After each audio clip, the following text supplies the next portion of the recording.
ব্যক্তিগত কোনো মত আমি আপনাদের শোনাইনি, দলিল সহকারে কথাগুলি শুনিয়েছি। আল্লাহ যেন আমাদেরকে হকের উপর থাকার তৌফিক দেন। দাদু, ফিতনার যুগ, খুব ভয়ঙ্কর যুগ।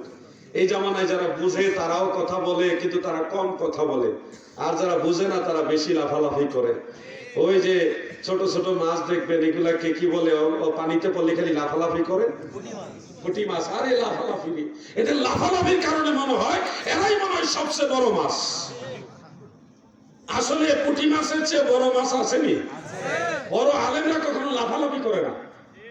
সে কওমির আলেম হোক, আহলে হাদিসের আলেম হোক, আর যে দলের আলেম হোক, আলেমদের আমি শ্রদ্ধা করি। যারা কোরআন হাদিস বুঝে তাদেরকে আমি শ্রদ্ধা করি, কারণ আমরা আলেমরা একসাথে বসলে যে কোনো জটিল সমস্যার সমাধান হয়ে যাবে। কিন্তু আলেম যদি জাহেলের সাথে বসে, তখন আলেম কথা বলে পারবে না, কারণ আলেম যেই গভীরতা নিয়ে কথা বলে সে ওই লাইনেই। বন্ধুরা আমার, এই জামানা ঈমান বাঁচানো হলো সবচেয়ে বড় জিহাদ। ঈমান বাঁচানো বড় জিহাদ। আপনি জিহাদে যাবেন, ইয়ে করতে, এই জিহাদ সেই জিহাদ, আর ওই জিহাদ তো পরে। এখন ঈমান বাঁচায় রাখা হলো সবচেয়ে বড় জিহাদ। নামাজের অভাব নাই, মুসল্লির অভাব নাই, কিন্তু বাবাজি ফিতনা রাতের অন্ধকারে যেতে গভীরভাবে আক্রমণ করেছে ফিতনা। আমার পীর কেবলা হুজুর ছন্দের ভাষায় বলতেন, ভবে হাটেতে হাটকো কিনতে এসে চিনতে নারিলি পিতলকে মিকেল, বাহিরের রূপে ধাঁধা লাগিল রে তুই, মজিলিমা কালো দেখে ভেলো। অনেক লোক আছে বাংলা বই পড়ে ফতোয়া সাপ্লাই দেয়, আরবি কিতাব ঠিক মতো পড়তে পারে না। আরবি কিতাব পড়বে তো দূরের কথা, অনেকে কোরআন শরীফও পড়তে জানে না। বাংলা বই পড়ে এমন ফতোয়া দেয় রে ভাই, মনে হয় সে মক্কার ইমাম। এজন্য সাবধান থাকবেন, খুব সতর্কতার সাথে থাকবেন। বেশি আমল দরকার নেই, অল্প আমলই যথেষ্ট, যদি এটা সঠিক লাইনে আপনি করেন। যদি সঠিক লাইনে থেকে বেশি পরিমাণ আমল করতে পারেন, এটা আপনার জন্য অনেক ভালো। আর বেশি আমল করতে যাইয়া যদি ঈমান হারান, তাহলে আমও গেল, সালামও গেল। বাংলাদেশে আমরা ইসলাম ধর্ম পেয়েছি আল্লাহর ওলিদের মাধ্যমে, ঠিক না বেঠে? অতএব আল্লাহর ওলিরা যে ইসলাম আমাদের শিক্ষা দিয়েছে, আমরা সেই ইসলামে থাকবো। নতুন কোন ইসলাম আমরা লাগবে না। ইসলাম বাইরেছে, এই ইসলাম সেই ইসলাম, এত ইসলাম লাগবে না। আমরা 1450 বছর আগের মদিনার ইসলাম লাগবে, ঠিক না? বাংলার জমিনে শাহজালালের ইসলাম চলবে, হুজুর গাউসে পাকের ইসলাম চলবে, খাজা গরিব নওয়াজের ইসলাম চলবে, খাজা এনায়েতপুরের ইসলাম চলবে, আবু বকর সিদ্দিক ফুরফুরাবির ইসলাম চলবে। আল্লাহর ওলিরা যে ইসলাম ছিল, আমরা সেই ইসলাম থাকবো, ঠিক না বেঠে?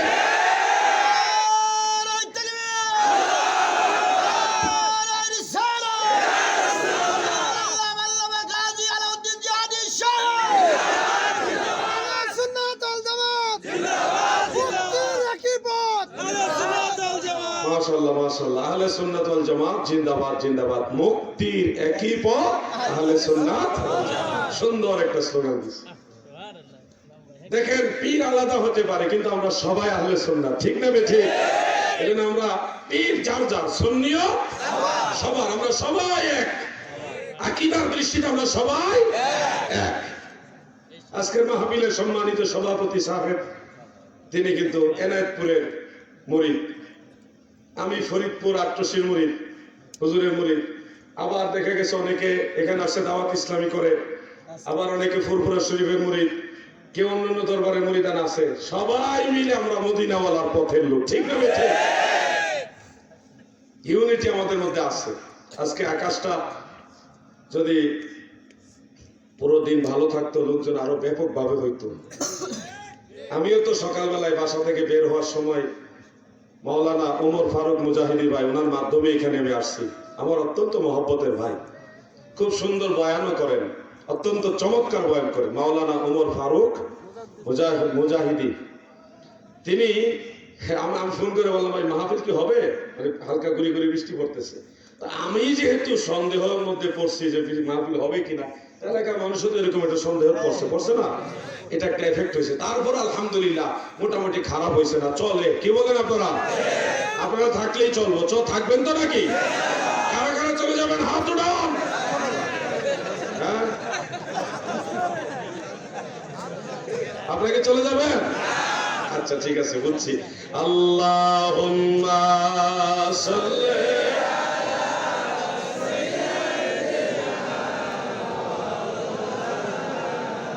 মুহাম্মদ ওয়া আলা আলি সাইয়্যিদিনা।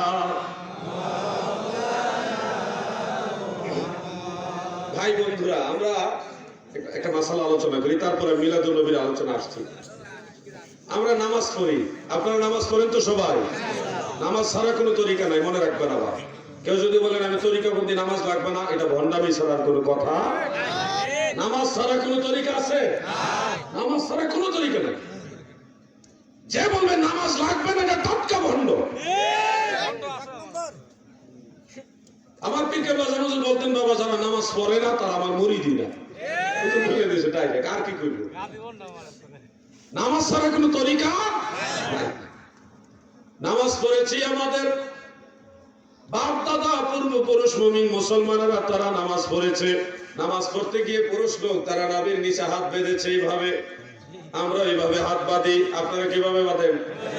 নাভি বরাবর বা নাভি নিচ, তাই না? তাহতা সুররা, নাভির নিচে আমরা হাত বাঁধি। আমাদের অনেক ভাইয়েরা আছেন, তাদের প্রতি বিদ্বেষ রেখে বলছি না, সম্মান রেখে বলছি।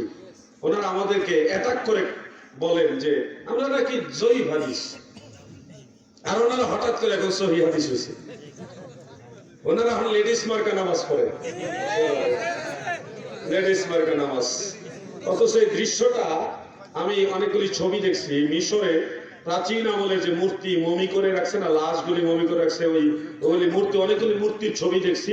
সেখানে মূর্তিগুলির হাত রাখা হয়েছে, কাফের মুশরিকদের মূর্তির হাত এভাবে রাখা আপনি দেখবেন এইভাবে। তো এটার সাথে এটা একটা সাদৃশ্য আসতেছে না, এইভাবে হাত পাচ্ছে। আমি ওটার দিকে যাচ্ছি না, আমি আপনাদেরকে আবার বুখারী এবং মুসলিম থেকে একটা হাদিস শোনাবো। সহিহ বুখারী এবং সহিহ মুসলিম হাদিসটা শুনিয়ে আপনাদের মধ্য থেকে যে কোনো একজন যুবক ভাইকে ডাকবো, যে কোনো একজন ইয়াং ম্যান আমি ডাকবো। আপনি স্টেজের কাছে আসবেন, এখানে দাঁড়ায় আমি যেভাবে বলি একটা সিন দেখাবেন, আপনাকে দেখে মানুষ প্র্যাকটিক্যালি একটা মাসালা শিখবে। আগে হাদিসটা শুনুন। হাদিসটা সহিহ বুখারীতে মওকুফ রূপে উল্লেখ আছে, আর সহিহ মুসলিমের মধ্যে মরফু মুত্তাসিল সহিহ সনদ উল্লেখ আছে। বুখারীতে উল্লেখ আছে হযরত আলী রাদিয়াল্লাহু আনহু থেকে, আর মুসলিম শরীফ উল্লেখ আছে হযরত ওয়াইল ইবনে হুজর রাদিয়াল্লাহু আনহু থেকে। হাদিসের একটা মতন আমি আপনাদের পড়ে শোনাচ্ছি। عن وائل بن حجر رضي الله تعالى عنه قال رأيت رسول الله صلى الله عليه وسلم إذا افتتح الصلاة رفع يديه। ওয়াইল ইবনে হুজর বলেন, আমি আল্লাহর নবীকে দেখেছি গো, আমার দয়াল নবীজি যখন নামাজ শুরু করতেন কানের লতি মুবারক পর্যন্ত দুই হাত উঁচা করতেন। মনে রাখবেন, হাত তাকবীরে তাহরিমের সময় হাত তোলা সুন্নত। হাতগুলি এইভাবে তুলবেন না, বরং হাতের পেট থাকবে কাবার দিকে। আল্লাহু আকবার, মনে থাকবে? দেখান তো কিভাবে থাকবে হাত। আল্লাহু আকবার, মনে থাকবে? এই কানের লতি টতি ধরা লাগবে না, এই কান বরাবর হাত উঠালেই হবে। হাত আবার এমনি উঠাইন না, কোনি দেখাই উঠাইন না। কোনি মানে কি? ফিডা দেখাই, ফিডা দেবেন এরকম না, এইভাবে হাতের পেট কিবলামুখী থাকবে। আল্লাহু আকবার, এইভাবে মনে থাকবে তো? আল্লাহর হাবিব আমাদের দয়াল নবীজি কানের লতি মুবারক পর্যন্ত দুই হাত তুলতেন। ওয়াইল ইবনে হুজর রাদিয়াল্লাহু আনহু তিনি বলেন, যিনি ইয়ামানের রাজার ছেলে ছিলেন, রাজপুত্র ছিলেন, তিনি মদিনায় এসে নবীজির কাছে ইসলাম কবুল করেছেন। কিছুদিন নবীজির কাছে থেকে ইসলাম শিখেছেন, নামাজ শিখেছেন।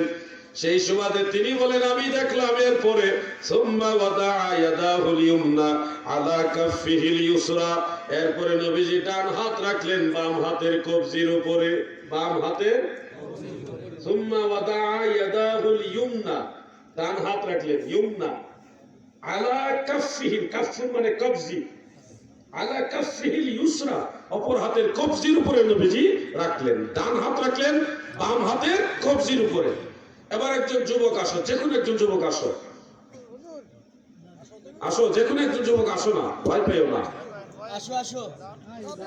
একজন নরমাল না, নরমাল যুবকরা আসলে ভালো হয়। আসো, চাদরটা একজনের কাছে রেখে আসেন। একজন পাইছি, আল্লাহ করে একজনে করবো, উনি চলে আসছে আগে, আপনি পরে আসছেন তো সিরিয়ালে পিছিয়ে পড়ে গেছে। আচ্ছা, আরো দুইজন আছেন তো, আপনি এবং আপনি দুইজন রেডি থাকেন, আমি আরেকটা প্র্যাকটিক্যালি এখানে উঠেন। সবাই একটু দিকে তাকান, ওয়াজ তো শুনবেন, এটা প্র্যাকটিক্যাল দলিল। আমার দিকে তাকান, আগে বিষয়টা বুঝেন, দাঁড়ান আপনি, বিষয়টা বুঝেন। আল্লাহ রসুল কবজিতে ধরছে, আপনিও কবজিতে ধরবেন। রসুলের পাক যেদিকে আমরাও সেদিকে। নবীজি কবজিতে ধরছে, সহিহ বুখারী এবং সহিহ মুসলিমের হাদিস। আপনি কবজিতে ধরবেন, ধরে নিরপেক্ষ হবেন, কোনো দলাদলি করবেন না, উপরেও ঠেলবেন না, নিচেও ঠেলবেন না, কোনো ঠেলাঠেলি করবেন না, কোনো দলাদলি করবেন না। কবজিতে ধরছেন কেন? আল্লাহ রসুল কবজিতে ধরছেন। এরপর আপনি নিরপেক্ষ ভাবে হাতটা ছেড়ে দিবেন, ধরা অবস্থায় ধরেন, ধরে হাত রাখেন। আপনারা সবাই একটু তাকান, স্টেজে আপনি দেখছেন উনি কি জোর করে এখানে রাখছে না এমনি গেছে? কোথায় রাখছে হাত? জোরে বলেন না, কোথায়? নাভির নিচে কি জোর করে নিছে না এমনি গেছে?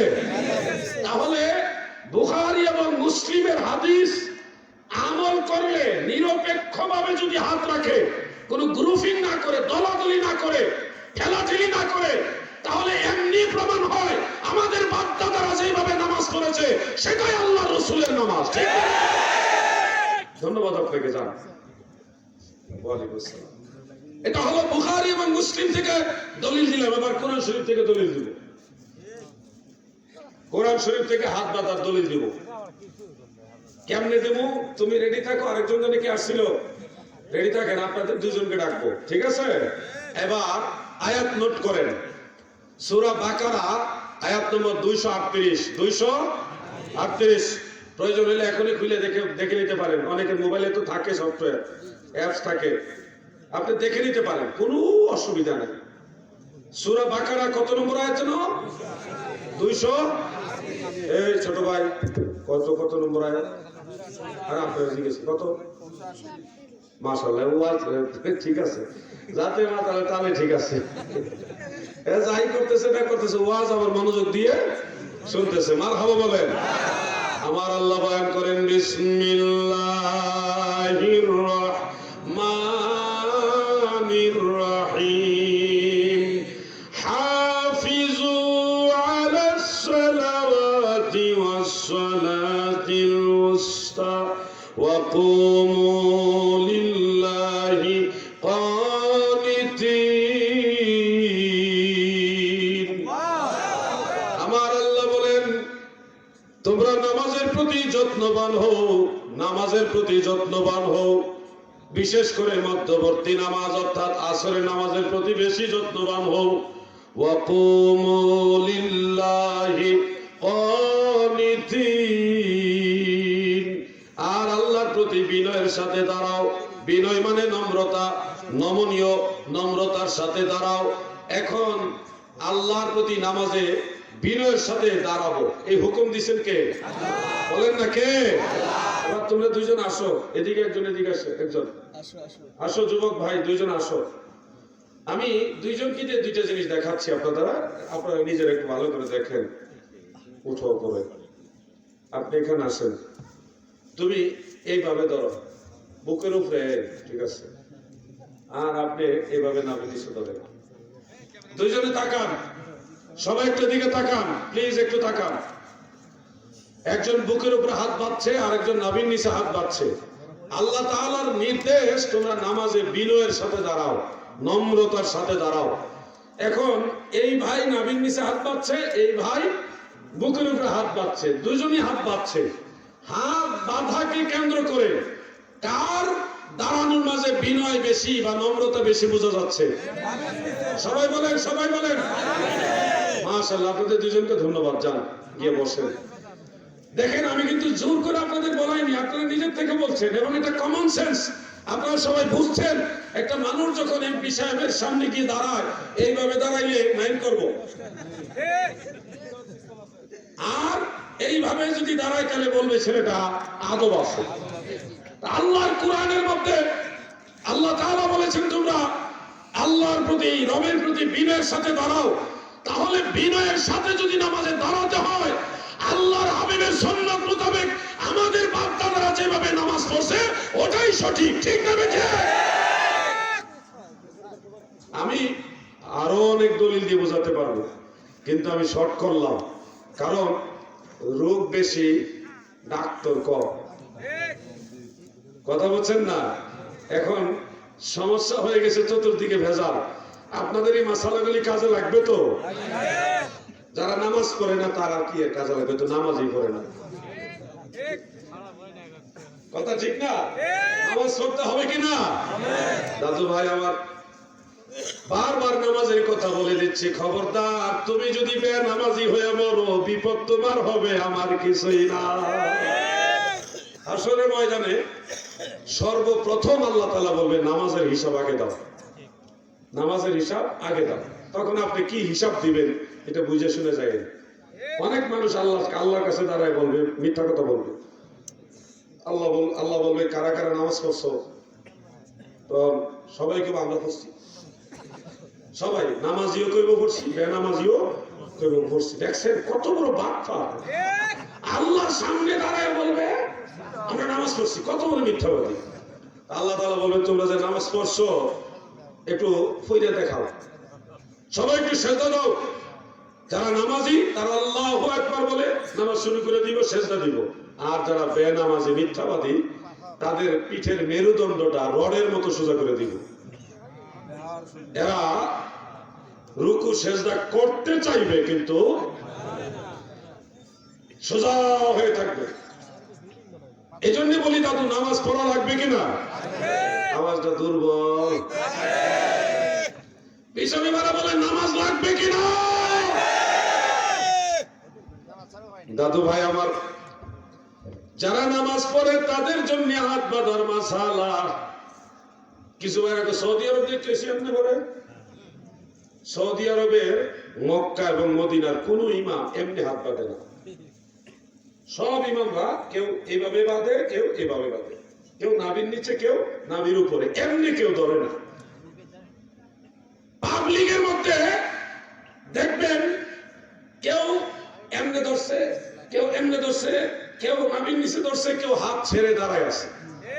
পাবলিকের মধ্যে পাবলিক জনগণ যারা নামাজি মুসল্লি, যারা হাজী সাহেবরা, মুক্তাদি যারা, তাদের মধ্যে কত কিসিম আছে। কিছু ভাইরা তো সৌদি আরব দেখেছে, আরে সৌদি আরব কিছু ভাইরা আছে ওরা হলো আমাজাবি, এই গোষ্ঠী এই গোষ্ঠী এক গোষ্ঠী, ওরাও দেখবেন এমনি নামাজ পড়ে, ওখানেও পড়ে এখানেও। আপনি দেখে আসছেন সৌদি আরবে এমনি পড়তেছে কিছু লোক, আরো কিছু লোক তো আছে আমরা দেখে আসছি তারা এইভাবে পড়ে, কেউ নাভির নিচে পড়ে, কেউ হাত ছেড়ে দাঁড়িয়ে আছে নামাজের ভিতরে। যে যেই মাযহাবের তারা ওইভাবে আমল করতেছে।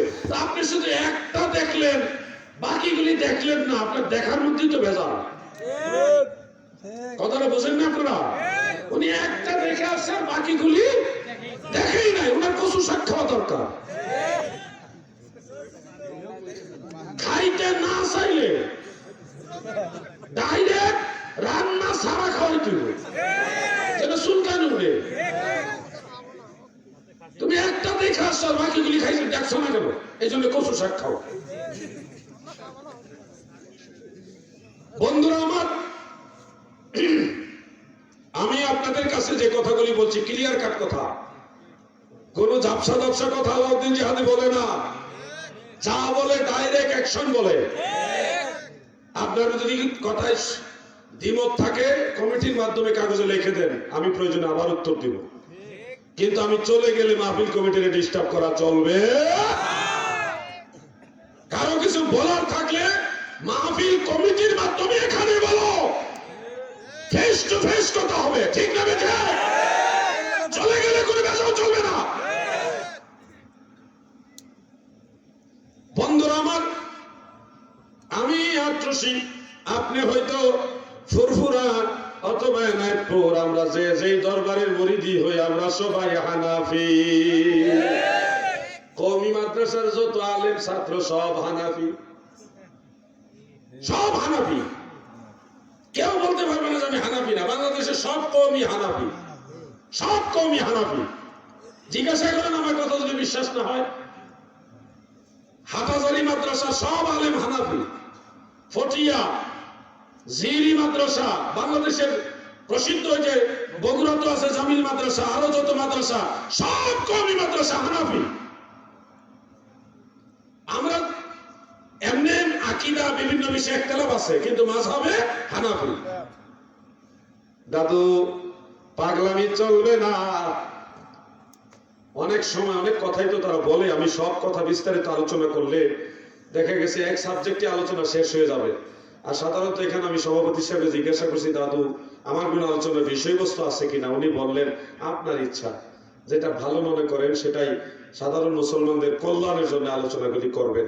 আমাকে নির্দিষ্ট সাবজেক্ট দেয়নি, মানে বুঝলাম এখানে রূপ বেশি, এখানে রূপ বেশি। এক সাবজেক্টে ওয়াজ করে গেলে তো আমি পারি, সমস্যা নাই, গেলাম 2 ঘন্টা 2.5 ঘন্টা ওয়াজ করে এক সাবজেক্টে। কিন্তু আরো তো বহু সাবজেক্ট। সারা অঙ্গে ব্যথা, মলম দিব কোন জায়গা? দাদু ভাই আমার, এবার আমি ঈদে মিলাদুন নবী সাল্লাল্লাহু আলাইহি ওয়াসাল্লাম এই বিষয়ে কিছু কথা বলি। বলবো কি? মনে রাখবেন এখানে 3টা সাবজেক্ট। একটা হলো ঈদ, আরেকটা হলো মিলাদুন নবী, আরেকটা হলো কিয়াম লিতাযীমিন নবী সাল্লাল্লাহু আলাইহি ওয়াসাল্লাম। 3টা সাবজেক্ট, সাথে যদি জশ্নে জুলুস যোগ করি তাহলে হবে 4টা সাবজেক্ট। প্রতিটা বিষয় বিভিন্ন দলিলের আলোকে প্রমাণিত। এক দলিল দিয়ে সব প্রমাণ হওয়া লাগবে এমন কোনো কথা নাই। নামাজের শুরু থেকে তাকবীরে তাহরিমা থেকে সালাম পর্যন্ত সম্পূর্ণ নামাজ একটা হাদিস দিয়ে প্রমাণ না, বিভিন্ন হাদিস দিয়ে প্রমাণ হয়। যারা আলেম তারা জানে এটা।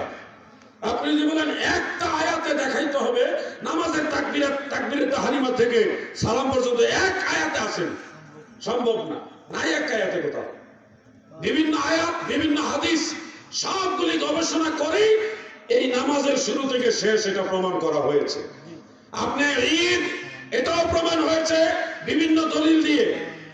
মিলাদুন নবী, এটাও প্রমাণ হয়েছে বিভিন্ন দলিল দিয়ে। কিয়াম লিতাযীমিন নবী সাল্লাল্লাহু আলাইহি সাল্লাম, এটাও প্রমাণ হয়েছে বিভিন্ন দলিল দ্বারা। আর যদি জশ্নে জুলুস প্রমাণ করেন, এটাও প্রমাণ হয়েছে বিভিন্ন দলিল দ্বারা। সবগুলি দলিল আছে। সুন্নিরা দলিলের বাইরে চলে না, ঠিক না?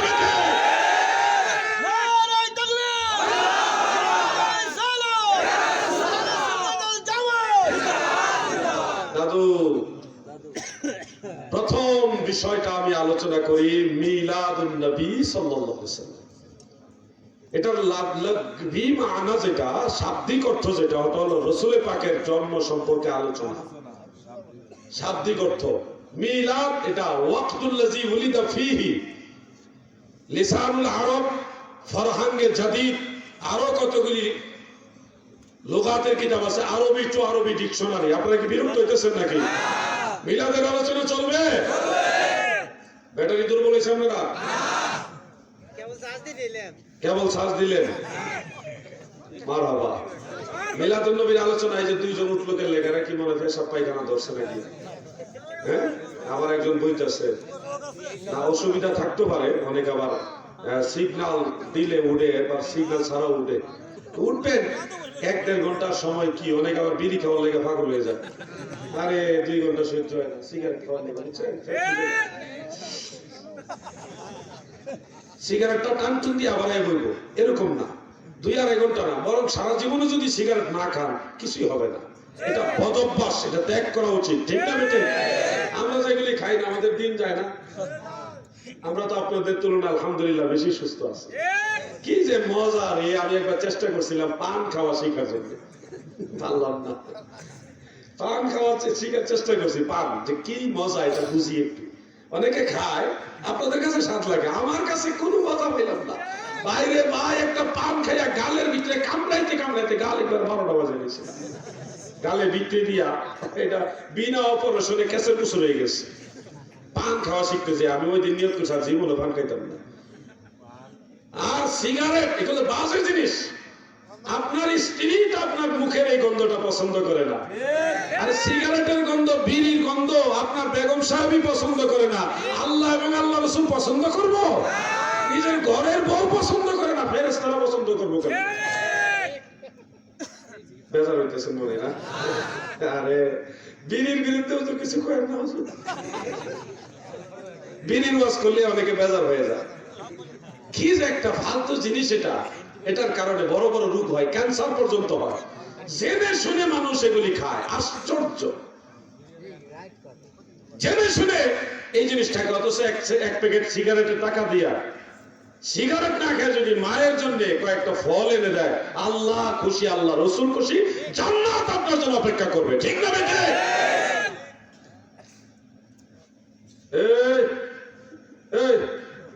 আপনি কি সিগারেট খান? তাহলে এই সমুদ্রের কে? আয় ভাই, এরা কমিটির লোক তো সিগারেটের ওয়াজের সময় কে? টাইম নাই, টুইম নাই, যখন তখন উঠলইব। বন্ধুরা আমার, গভীর মনোযোগ। আলোচনা বলছিলাম কি সম্পর্কে বলেন না?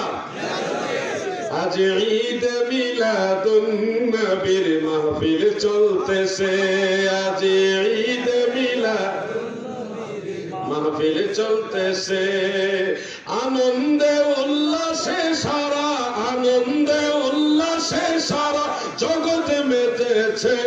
আজ ঈদ মিলাদুন নবীর মাহফিল চলতেছে, আজ ঈদ মিলাদুন নবীর। শোনো হে সিরাজগঞ্জ, শাহজাদপুরের মুমিন মুসলমান, মিলাদুন নবী এটা বিদআত নয়, মিলাদুন নবী ইবাদত। মিলাদুন নবী নাজায়েজ নয়, মিলাদুন নবী জায়েজ। দলিল কয় বস্তা লাগবে? দরকার লাগলে দলিল দিয়ে কবর দিয়ে দিব। মিলাদুন নবী বিদআত নয়, ইবাদত। মিলাদুন নবী শব্দের বাংলা অর্থ হলো মিলাদুর রাজুলে ওয়াক্তুল্লাযী উলিদা ফীহি। ব্যক্তির মিলাদ হলো সেই সময়, যে সময় সে জন্মগ্রহণ করে। এটা ইসমে জরফ, জরফে জামান, জরফে জামান, জরফ। যারা মাদ্রাসার ছাত্র তারা বুঝতেছেন। আমার নবী যে সময় পৃথিবীতে আগমন করেছেন, ওই সময়টাকে বলা হয় মিলাদুন নবীর সময়, মিলাদুন নবী। আর ওই সময় উপলক্ষে আলোচনা করা, নবীর শান, নবীর আগমনের এই বিশেষ কথাগুলি আলোচনা করা। যেমন তাবারানী শরীফের মধ্যে উল্লেখ, عن انس بن مالك رضي الله عنه قال قال النبي صلى الله عليه وسلم من كرامة علي اني ولدت مختونا ولم يرى احد سواتي رواه الطبراني। আল্লাহর হাবিব বলেন, উম্মতেরা গো, আমার আল্লাহ আমাকে একটা বিশেষ বৈশিষ্ট্য দান করেছে। আমি খতনাকৃত অবস্থায় পৃথিবীতে এসেছি। খতনা করা অবস্থায় জন্ম হয়েছে, আগমন করেছি। ওয়ালাম ইউরা আহাদুন সাওয়াতি, আমি রাসূলুল্লাহর লজ্জাস্থান পৃথিবীর কেউ দেখে না। আরেক হাদিস আমি আপনাদের আগেও শুনেছি, নবীজি নিজে মিলাদের আলোচনা করতে গিয়ে বলেন, আমি দাওয়াতু ইব্রাহিম, ইব্রাহিম নবীর দোয়া, ওয়া বাশারাতু ঈসা, ঈসা নবীর সুসংবাদ, এবং আমার মা আমেনার সেই সত্য স্বপ্ন। আমি রাসূল যেদিন এই দুনিয়ায় আগমন করি, সেদিন নূরে মুহাম্মাদী দ্বারা এত বিশাল আলোয় আলোকিত হয়েছে, শাম দেশের বড় বড় বিল্ডিং গুলি মক্কা নগরী থেকে মা আমেনা দেখেছে।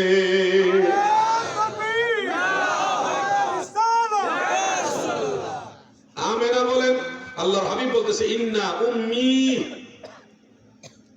উম্মি রাআত ফি মানামিহা, নিশ্চয় আমার মা তার স্বপ্নের মধ্যে দেখলেন, আন্নাল্লাযী ফি বাতনিহা নূর, তার গর্ভের মধ্যে রয়েছে নূর, এবং খারাজা মিনহা নূর, তার বাচন থেকে, গর্ভ থেকে পৃথিবীতে এসেছে নূর।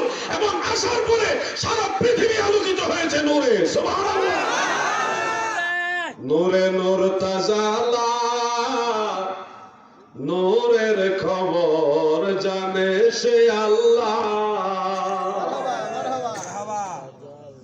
দাদু ভাই আমার, আমার নবী যেদিন দুনিয়াতে আসে সেদিন শয়তান ফুফায়া ফুফায়া কাঁদছিল, গোটা সৃষ্টি জগৎ আনন্দে আত্মহারা হয়েছিল। সুবহানাল্লাহ। আমার নবী যেদিন দুনিয়াতে আসে ফেরেশতারা লাইনে লাইনে লাইনে লাইনে দাঁড়ায়া আমার নবী সালাতু সালাম পাঠ করেছে আর মারহাবা ধ্বনি দিয়েছে, মারহাবা ইয়া রাসূলুল্লাহ, মারহাবা, বলেন মারহাবা ইয়া হাবিবাল্লাহ।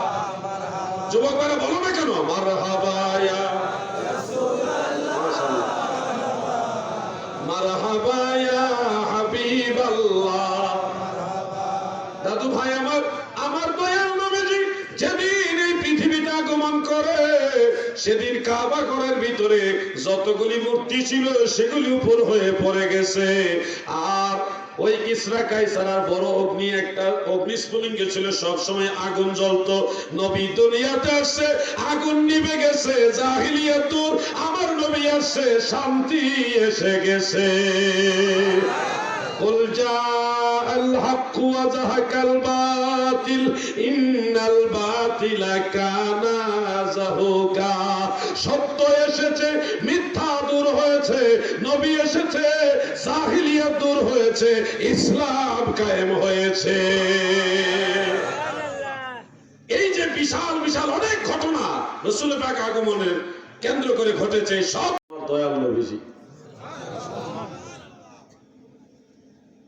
আমার নবীজির উসিলায় ইসলাম পেয়েছি, নবীজির উসিলায় আল্লাহর দাওয়াত পেয়েছি, নবীজির উসিলায় জান্নাতের সুসংবাদ পেয়েছি, নবীজির উসিলায় কোরআন পেয়েছি, নবীজির উসিলায় এক কথায় ঈমান থেকে শুরু করে মুমিনের জীবনের প্রতিটা কল্যাণকর জিনিস আমরা পেয়েছি।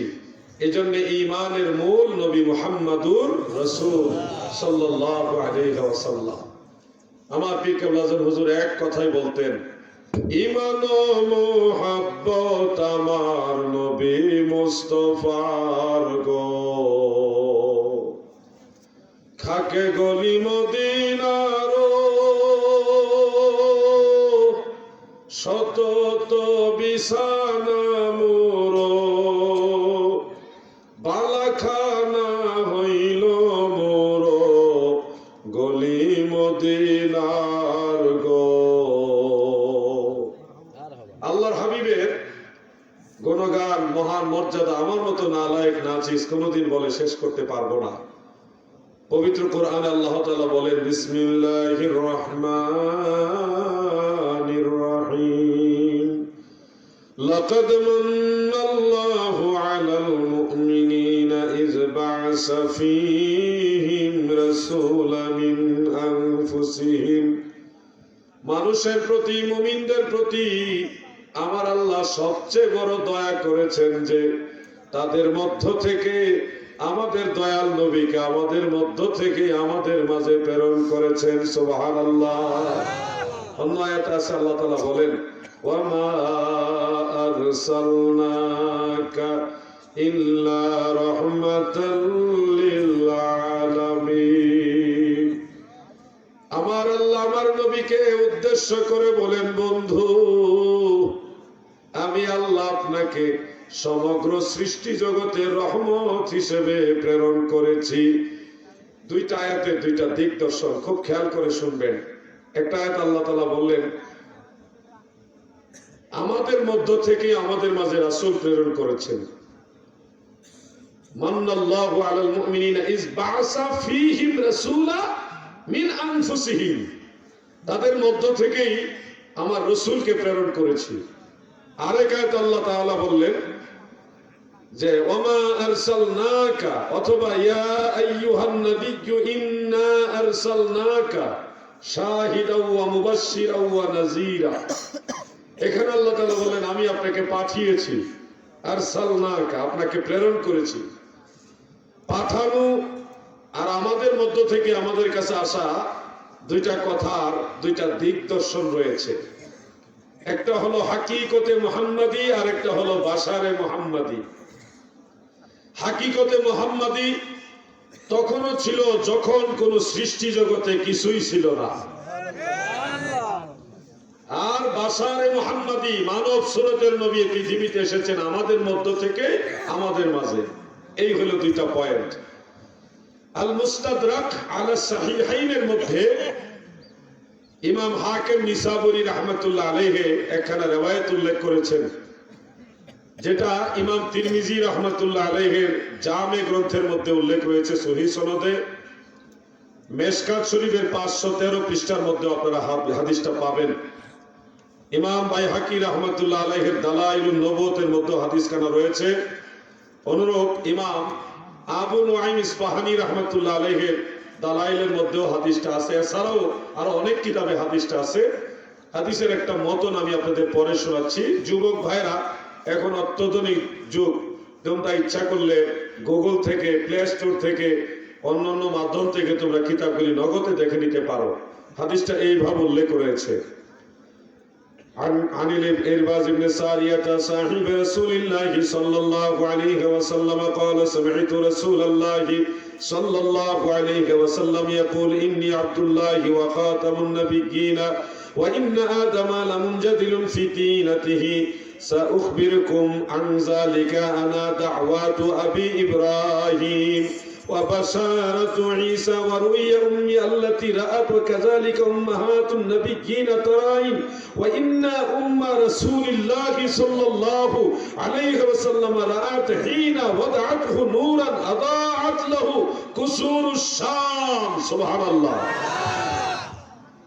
حضرت ইরবাজ ইবনে সারিয়া রাদিয়াল্লাহু আনহু আমার দয়াল নবীর সাহাবী, তিনি বলেন আমি আমার নবীকে বলতে শুনেছি, আল্লাহর হাবিব বলেন উম্মতেরা শোনো,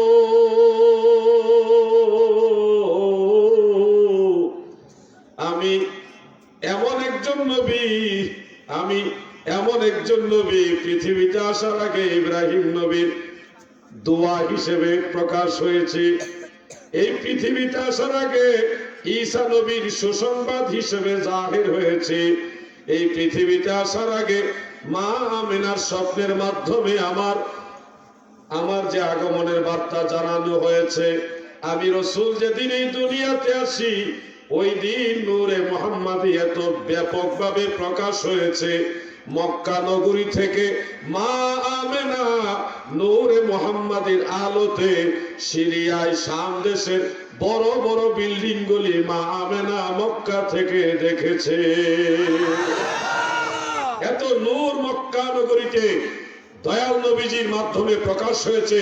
ওই নূর দ্বারা সিরিয়ার, দামেস্কের, শাম দেশের বড় বড় বিল্ডিং গুলি পর্যন্ত মা আমেনা দেখেছে। এই হলো নূরে মুহাম্মাদি।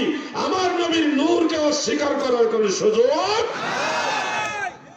এটা কিন্তু জয়ীফ হাদিস না, একেবারে নির্ভেজাল সহিহ হাদিস। ওই নূর আমার নবীজির মাধ্যমে আছে না? নবীজি নিজেই নূর। قد جاءكم من الله نور نور وكتاب مبين।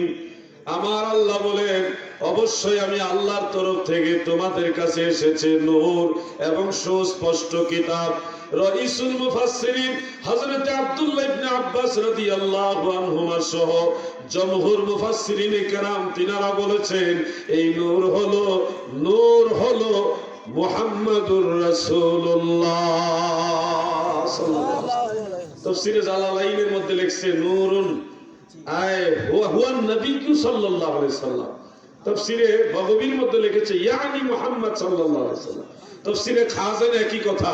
তাফসীরে কবীরের মধ্যে ইমাম ফখরুদ্দীন রাজি তিনটা মত উল্লেখ করেছেন। একটা মত হলো নূর দ্বারা ইসলাম, আর কিতাব মুবিন দ্বারা কুরআন। আরেকটা মত হলো নূর দ্বারা আমাদের নবী, আর কিতাব মুবিন দ্বারা কুরআন। আরেকটা মত হলো নূর দ্বারাও কুরআন, কিতাব মুবিন দ্বারাও কুরআন। এই তিনটা মতের কথা উল্লেখ করে ইমাম ফখরুদ্দীন রাজি রাহমাতুল্লাহ আলাইহি লেখেন যে নূর দ্বারাও কোরআন, কিতাবুম মুবিন দ্বারাও কোরআন, এই মতটা হলো দুর্বল মত, এটা গ্রহণযোগ্য না। কারণ হলো ইলমে নাহুর একটা নিয়ম, গ্রামারের একটা নিয়ম আছে, মাআতুফ মাআতুফ আলাইহি দুইটা কখনো এক জাতের হয় না, মুগাইয়ির বিজাত হয়। এইজন্য যেহেতু ওয়া আতিফা, ইমাম ফখরুদ্দিন রাজি রাহমাতুল্লাহ আলাইহি বলেন ওয়া কিতাবুম মুবিন, ওয়াও যেহেতু মাঝখানে আছে সেহেতু কখনোই নূর এবং কিতাবুম মুবিন এক জাতের জিনিস হবে। অতএব জমহুর মুফাসসিরিন কেরাম এটাই বলেছেন যে নূর হলো নূর নবী মুহাম্মদ মুস্তাফা সাল্লাল্লাহু আলাইহি ওয়াসাল্লাম। আমার দাদু ভাইরা, খাসাইসুল কুবরা মাওয়াহিবুল লাদুনিয়া যারা পড়েছেন নিশ্চয়ই আপনারা অবগত আছেন। আমার দয়াল নবীজি মা আমেনার গর্ভে যখন আসলো, মা আমেনার গর্ভে যখন আসলো, দুনিয়ার অন্য মানুষ, অন্য মহিলা গর্ভবতী হলে পেট বড় হয়ে যায়, পেট ভারী হয়ে যায়, মায়েদের অনেক কষ্ট হয়। কিন্তু আমেনার গর্ভে যখন আমার নবীজি আসছে, পেট অস্বাভাবিক ভাবে বড় হয় নাই, মা আমেনার কষ্ট হয় নাই, মা আমেনা ওজন ভারী অনুভব করে নাই।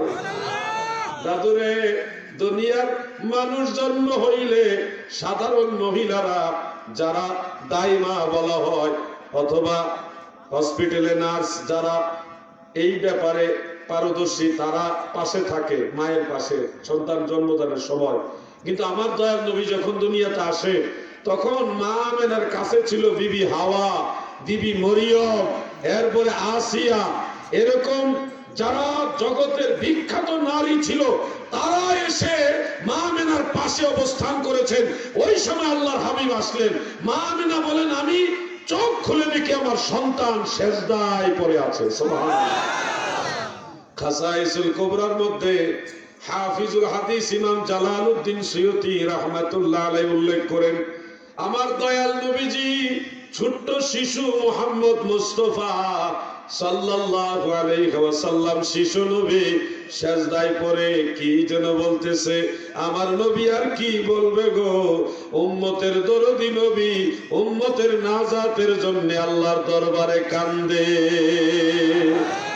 তুমি জীবন তুমি মরণ, আধার ঘরে তুমি আপন, তুমি জীবন তুমি মরণ, আধার ঘরে তুমি আপন, তুমি মোদের পারের তরি, তুমি মোদের পারের তরি, তুমি নিদানে তরানেওয়ালা, ইয়া রাসূলুল্লাহ ইয়া হাবিবাল্লাহ, বলেন ইয়া রাসূলুল্লাহ ইয়া হাবিবাল্লাহ ইয়া রাসূলুল্লাহ।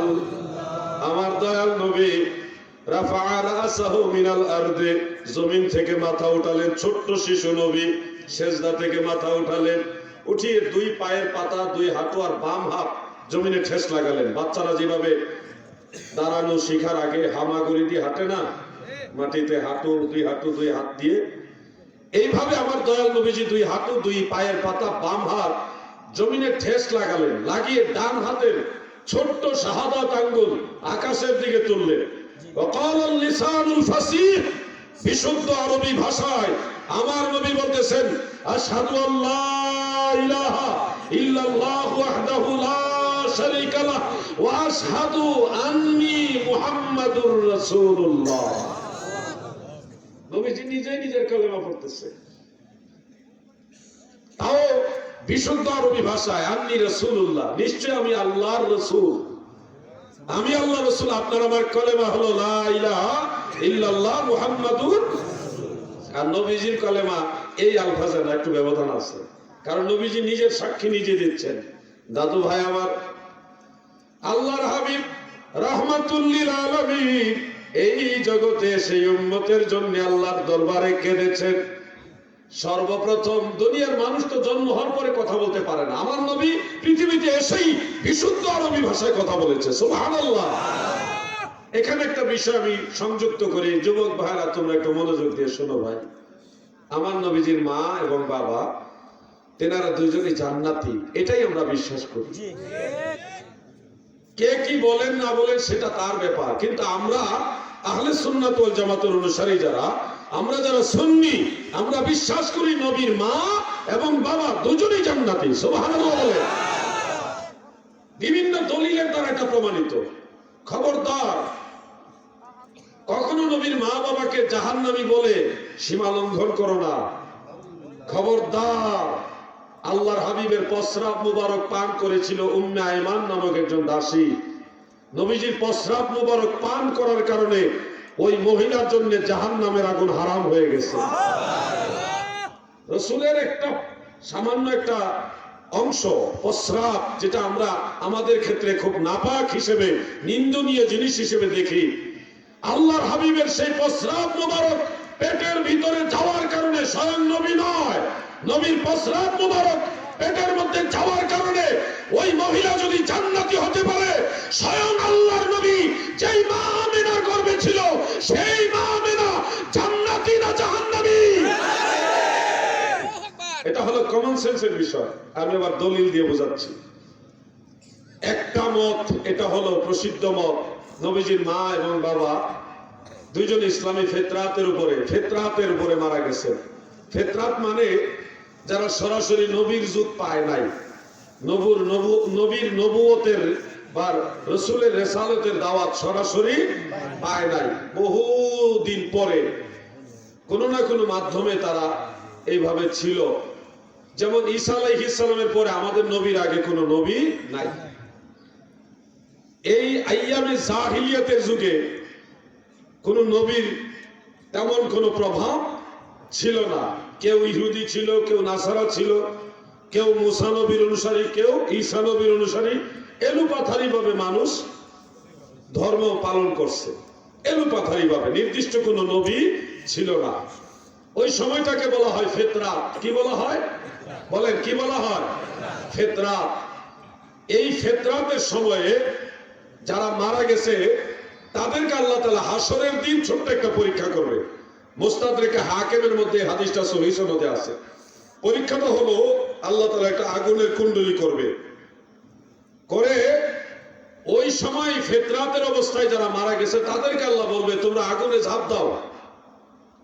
ওই মানুষগুলির একটা অংশ আল্লাহর হুকুমে আগুনে ঝাঁপ দিবে, আরেকটা অংশ তারা ঝাঁপ দিবে না।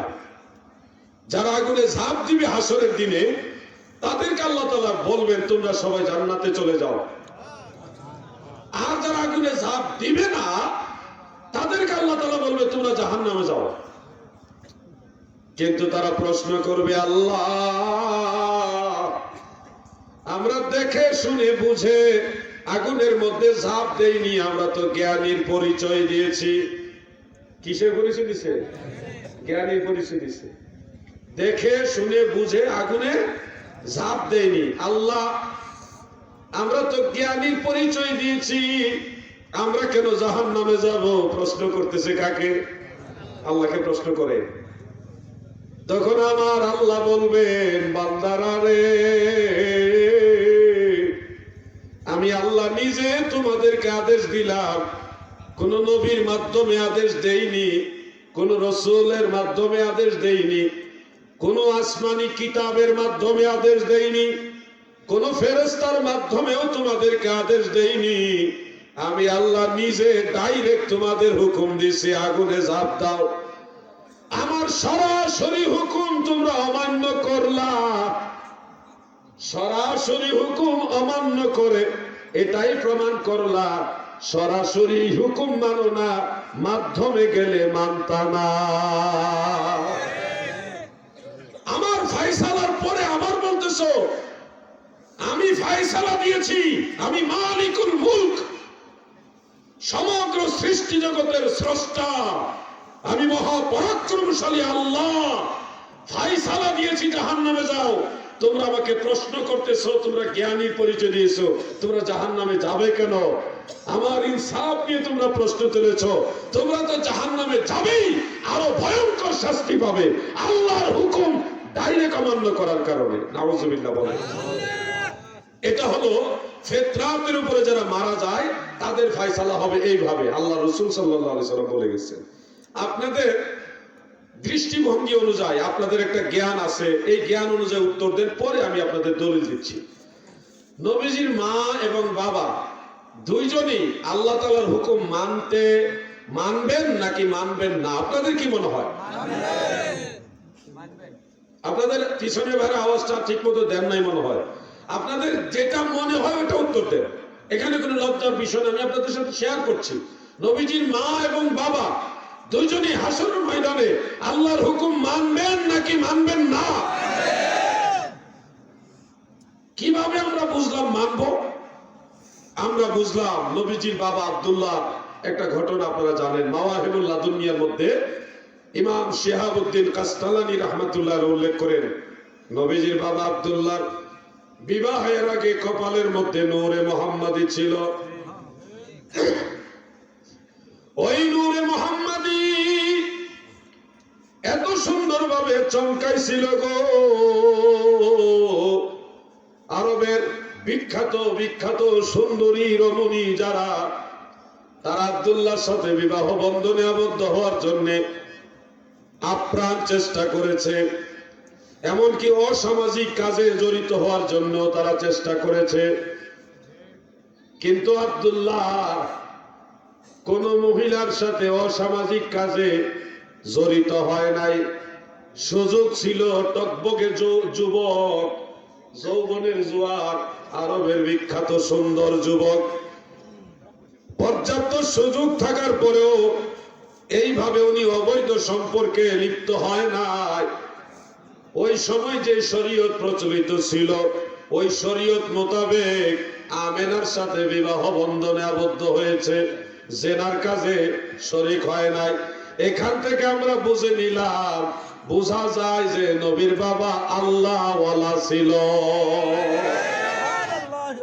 আপনাদের কি মনে হয় এরকম সুযোগ থাকলে, যে মেয়েরা তাকে চায়, এভেলেবেল সুযোগ আছে গ্রহণ করার মতো, এরকম সুযোগ থাকলে আপনাদের এই আমাদের সমাজে যুবকরা নিজেকে কন্ট্রোল করতে পারবে এরকম সম্ভাবনা খুবই কম। কিন্তু আরবে এভেলেবেল সুযোগ থাকার পরেও নবীর বাবা কোনো মহিলা, কোনো নারী, কোনো মেয়ের সাথে অবৈধ সম্পর্কে জড়িত হন নাই, শরীয়ত মোতাবেক বিবাহ করেছেন এবং সামাজিকতা রক্ষা করে মা আমিনার সাথে সংসার করেছেন। এখান থেকে বোঝা যায় নবীর মা নবীর বাবা দুইজনই শরীয়তপন্থী ছিলেন। ওই সময় আল্লাহর দ্বীনের যে প্রচলন ছিল সেই প্রচলনের মধ্যে ছিলেন। ঠিক না? নামটাই তো হলো আব্দুল্লাহ। নাম কি? আব্দুল্লাহ শব্দের বাংলা অর্থ হলো আল্লাহর বান্দা। কার বান্দা? নবীজির মায়ের নামও সুন্দর, আমিনা। আমিনা। দাদু ভাই আমার শোনো, পাগলামি করো না। এটা কোন জেলা? সিরাজগঞ্জ জেলায় অনেক আলেম আছে, তাদের প্রতি পূর্ণাঙ্গ শ্রদ্ধা রেখে আমি বলছি, মুসলিম শরীফের একটা হাদিস তিনারা পড়েন, ওই হাদিস অনুযায়ী ওনারা রেফারেন্স দেন, দিয়ে বলেন নবীর বাবা জাহান্নামী। এটা নাকি নবী নিজেই বলেছেন। শুনেন দাদু, পাগলামি করবেন না। হাদিস বোঝার জন্য ন্যূনতম আপনাকে দুইটা সাবজেক্ট জানতেই হবে। একটা হলো উলুমুল হাদিস, আর একটা হলো আসমাউর রিজাল। এই দুইটা শাস্ত্র যদি আপনার জানা না থাকে তাহলে হাদিস পড়ার পরে আপনি বিভ্রান্ত হবেন। হাদিস পড়ার পর আপনি বিভ্রান্ত হবেন যদি উলুমুল হাদিস এবং আসমাউর রিজাল না জানেন। আমি এই বিষয়টা কেন টেনে আনতেছি, সিরাজগঞ্জের জমিনে অনেক আলেমরা এসে বলবে নবীর বাবা জাহান্নামী, নবীর মা বাবা দুজনই জাহান্নামী, তারা কাফের ছিল। এই জন্য আমি কথাগুলি টেনে টেনে আনতেছি যেন সঠিক বিষয়টা আমরা জানতে পারি। আপনাদের জানার দরকার আছে? তাহলে একটু দরুদ শরীফ পড়েন। আমি অল্প সময় সাবজেক্ট আলোচনা করে ঈদে মিলাদুন নবী সাল্লাল্লাহু আলাইহি সাল্লাম নিয়ে কিছু কথা বলবো নিয়ত করলাম। আপনারা যদি থাকেন, আর চলে গেলে আমিও চলে যাবো, আপনারা চলে যাবেন, আল্লাহ বাছাই করবেন। থাকবেন না আপনারা সবাই? ইনশাআল্লাহ একটু দুরূদ শরীফ পড়ুন। আল্লাহুম্মা সাল্লি আলা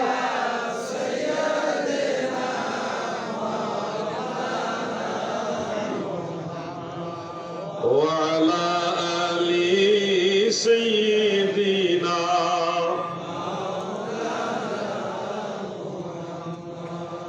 নবী তোমাকে পাইল যারা ধন্য তাদের জীবনে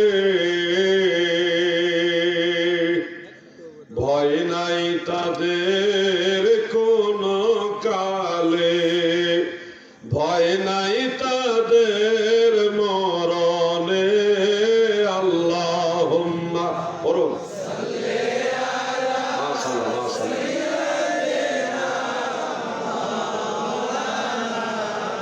মুহাম্মদ ওয়া আলা আলি সাইয়্যিদিনা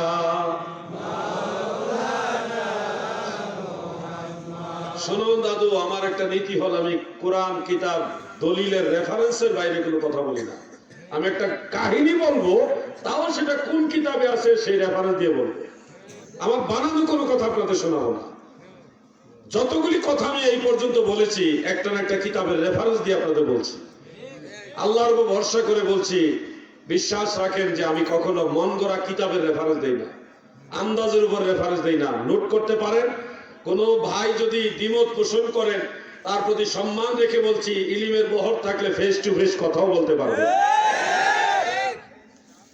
আমরা কচু পাতা আর কলা পাতা বইরা যাকাত ক্ষেত্রে কালেকশন করে করে লেখাপড়া করি না কষ্ট করে লেখাপড়া করছি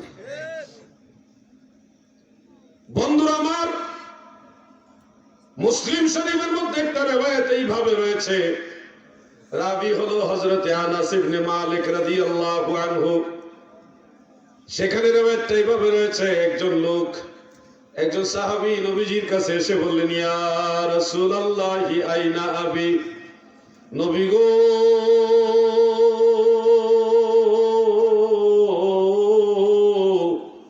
আমার আব্বা কোথায় গো নবী আমার আব্বা কি জান্নাতি না জাহান্নামী প্রশ্ন করলেন নবীজি উত্তরে বললেন আবুকা ফিন্নার তোমার বাবা জাহান্নামে তখন সে মনক্ষুণ্ণ হয়ে মন বেজার করে চলে যাচ্ছিল রাসূল পাক তাকে ডেকে এনে বললেন এদিকে আসো কাছে ডেকে নিয়ে বলতেছেন ওই রিওয়ায়াতের মধ্যে এভাবে আছে ইন্না আবি ওয়া আবাকা ফিন্নার নিশ্চয় আমার বাবা এবং তোমার বাবা দুজনেই জাহান্নামে এই রিওয়ায়াতটা ওখানে আছে আমার অনেক লামাযহাবী শায়েখ কিছু ভাইরা আছেন ওনারা এই রিওয়ায়াত দিয়ে দলিল পেশ করে বলেন হ্যাঁ সহিহ মুসলিমের মধ্যে আছে নবীর বাবা জাহান্নামে আল্লাহর নবী নিজে বলেছে আরে ভাই লেখাপড়া করো হাদিস পড়লে হবে না আইনের ধারার উপরে ধারা আছে ধারার উপর উপধারা আছে হাদিস বোঝার জন্য হাদিসের উপর হাদিস আছে এটা লেখাপড়া করতে হবে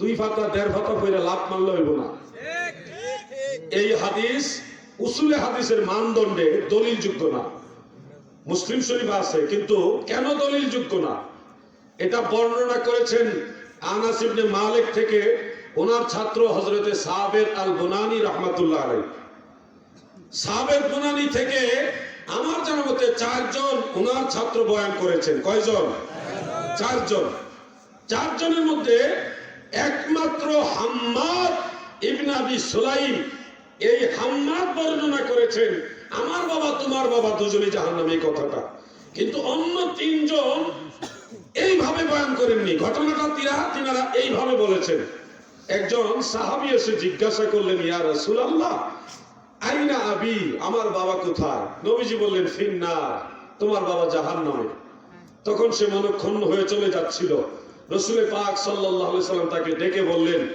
ইজা মারারতা বিকবরি কাফিরিন ফাবাশশিরহু বিন্নার সান্তনা দিয়ে আল্লাহর হাবিব বললেন তুমি যখন কোন কাফেরের কবরের পাশ দিয়ে যাবে তাকে জাহান্নামের সুসংবাদ দিবে এখানে নবীর বাবা জাহান্নামে এই কথা নাই ইমাম জুহরি মামার ইবনে রাশাদ সহ এই হাম্মাদের অন্যান্য ক্লাসমেট যারা যারা ওই যে সাবেত আল বুনানির ছাত্র, অন্য সবাই বলছে কাফেরের কবরের পাশ দিয়ে যাওয়ার সময় তাকে জাহান্নামের সুসংবাদ দিবে। কেউ নবীর বাবা জাহান্নামে কথাটা বয়ান করেননি। এমনকি আশ্চর্যের বিষয় হলো আনাস ইবনে মালিক রাদিয়াল্লাহু আনহু ছাড়াও আরো দুইজন সাহাবী এই ঘটনাটা বয়ান করেছেন। সিহা সিত্তার অন্যতম কিতাব সুনান ইবনে মাজাহ শরীফের মধ্যে উল্লেখ এবং মুসনাদ ও বাজ্জারের মধ্যে উল্লেখ। আশারায়ে মুবাশশারার অন্যতম সাহাবী হযরতে সাদ ইবনে আবি ওয়াক্কাস রাদিয়াল্লাহু আনহু এই ঘটনাটা বয়ান করেছেন এবং ফকিহ তবকার সাহাবী হযরতে আব্দুল্লাহ ইবনে ওমর রাদিয়াল্লাহু আনহুমা তিনিও বয়ান করেছেন। ওই দুইজনের বর্ণনা ওই নবীর বাবা জাহান্নামে এই কথাটা নাই। ইজা মারারতুম বিকবরি মুশরিকিন ফাবাশশিরহুম বিন্নার, বিভিন্ন আলফাজ আছে। কখনো যদি কোনো কাফের অথবা মুশরিকের কবরের কাছ দিয়ে যাও তাদেরকে জাহান্নামের সুসংবাদ দিবে। এইভাবে হযরতে সাদ ইবনে আবি ওয়াক্কাস বয়ান করেছেন, আব্দুল্লাহ ইবনে ওমর বয়ান করেছেন। একমাত্র হাম্মাদ সারা বাকি সবাই একরকম বয়ান করেছেন, যেখানে নবীর বাবা জাহান্নামে কথা নাই। তাহলে হাম্মাদ এরকম কেন করলো? এখানে একটা প্রশ্ন দাঁড়াচ্ছে না? হাম্মাদের ব্যাপারে আসমাউর রিজাল পড়তে হবে। এখানে ইমাম যাহাবী রাহমাতুল্লাহ আলাইহি মিজানুল ইতিদাল এবং ইমাম ইবনে হাজার আসকালানির তাহযিবুত তাহযিবের মধ্যে উল্লেখ, ইমাম যাহাবীর আল মুগনি ফি দুআফার মধ্যে উল্লেখ, এই হাম্মাদের ব্যাপারে রয়েছে যে সে রাবী হিসেবে সিকা, কিন্তু কাসীরুল খাতা, তার প্রচুর ভুল আছে। মানে হাদিস বয়ান করার সময় সে ভুল করত। এটা তার উপর একটা ইলজাম, একটা অভিযোগ যে ব্যক্তিটা সঠিক কিন্তু কথা যখন কোনো ঘটনা বলতে গিয়ে সে ভুল করে ফেলতো। আর সে যে ভুল করেছে তার প্রমাণ হলো তার ক্লাসমেটদের বর্ণনার সাথে তার বর্ণনা মিল নাই এবং অন্য সাহাবীদের বর্ণনার সাথেও তার বর্ণনা মিল নাই।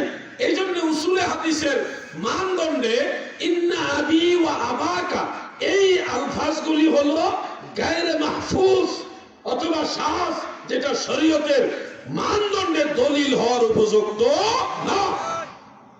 হাদিস আমরা অনেকগুলি পড়ে তারপরে কথা বলতেছি, একটা পরে ফতোয়া দিচ্ছি না। আমার যদি কোনো উদ্দেশ্য প্রণোদিত কোন টার্গেট থাকতো তাহলে আমিও মুসলিম শরীফের হাদিস পড়ে আপনাদের বলতাম মুসলিম শরীফ আছে, মুসলিম শরীফ আছে। আমার মরা লাগবে, আমি নিজে মরবো, আমার বিচার হবে, আমার জবাবদিহিতা করতে হবে। একজন আলেম হইলে তার দায়িত্ব তার মাথার উপরে অর্পিত হয়, তাকে দায়িত্ব নিয়ে কথা বলতে হয়। এই জন্য যে কোনো বিষয় গবেষণা করে ওই ব্যাপারে আরো কি দলিল আছে সব যাচাই বাছাই করে কথা বলা আলেমদের জন্য ওয়াজিব।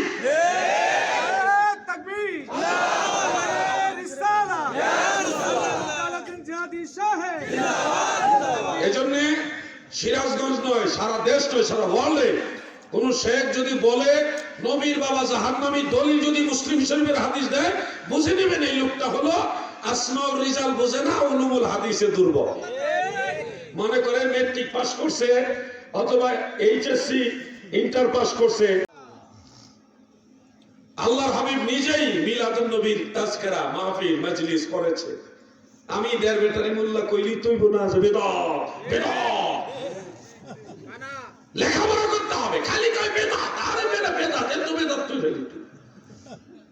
তুমি যে মাদ্রাসা লেখাপড়া করেছো সে প্রচলিত আলিয়া মাদ্রাসা বলেন, প্রচলিত কওমি মাদ্রাসা বলেন, ফাতোয়া শামের মধ্যে উল্লেখ এই মাদ্রাসায় তো বেদাত। তুমি তো বেদাতি সিস্টেমের মাদ্রাসায় পড়ালেখা করে আর মিলাদুন নবীকে বেদাত বলছো। আরে বাবা, যেই মসজিদে ইমামতি করে মাসে মাসে বেতন নিচ্ছ, মুসল্লির বাড়ি 3 বেলা খাবার খেয়ে ইমামতি করছো, সে বেতন নেওয়া মুসল্লির বাড়ি খাওয়া বেদাত। খালি মিলাদুন নবী বেদাত, তোমার খাওয়ানো বেদাত। সব করে ওয়াহাবিবুল্লাহ খাওয়ান বন্ধ করে দেন, বেতনও বন্ধ করে দেন। তবে হুজুর আল্লাহ রসুল বেতন নিয়ে ইমামতি করছে না, বেদাত। দেখেন ইমাম পাইতেন না খুঁজছে। এই জন্য আপনাদের বলি, বিদআত কাকে বলে ওটাকে বুঝতে হবে। আল্লাহর হাবিব নিজেই মিলাদের মাহফিল করছে, মিলাদের আলোচনার মাহফিল আল্লাহ রসুল নিজেই করেছে। অতীতে বহু জায়গায় এই হাদিসটা আমি আলোচনা করেছি, যেটা আজ থেকে 1100 বছরের আগে ইমাম আবুল কাসিম সুলাইমান আত-তাবারানী রাহমাতুল্লাহ আলাইহি মুজামুল কবিরের প্রথম খণ্ডের 28 নম্বর হাদিসের মধ্যে উল্লেখ করেছেন। কত নম্বর হাদিস? এই ছোট ভাই, কত নম্বর হাদিস? মাশাআল্লাহ, মনোযোগ দিছে। ওয়াজ শুনে এদিকে আসা হইলো, এদিকে কি স্টাইল, নাম্বারটা টাটকা করে দিতে পারে, কিন্তু এদিকে চায় না, ও এদিকে চায়। বন্ধুরা আমার, ঘুমো ধরছে? খবরদার, আর একটু শেষ করে দিতেছি, টেনশন করবেন না, মনোযোগ দিয়ে শুনবেন। কত নম্বর হাদিস? হাদিসের সনদের মান হাসান, সুন্দর, অতি উত্তম সনদ। সেই হাদিসটা হলো এইভাবে: عن عائشة رضي الله تعالى عنها قالت تذكر رسول الله صلى الله عليه وسلم وأبو بكر رضي الله عنه ميلادهما عندي। আম্মা জান আয়েশা রাদিয়াল্লাহু তাআলা আনহা বর্ণনা করেন, আমার দয়াল নবীজি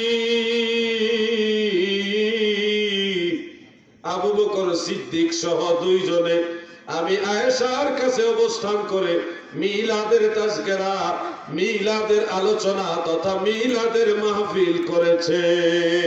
সুবহানাল্লাহ। মিলাদ মানে শুধু জন্ম তারিখ নয়, মিলাদ মানে জন্মের সময়। নবীজির জন্মের তারিখ, জন্মের সময়, জন্ম সম্পর্কে ঘটনা, নবীজির জন্ম উপলক্ষে অন্যান্য কথা সবই বলেছেন, সবই মিলাদুন নবীর মধ্যে আছে। অতএব মিলাদুন নবী বেদাত নয়, এটা রাসূলের সুন্নাত, এটা হাদিসে মুস্তাফা দ্বারা প্রমাণিত। জায়েজ জায়েজ জায়েজ।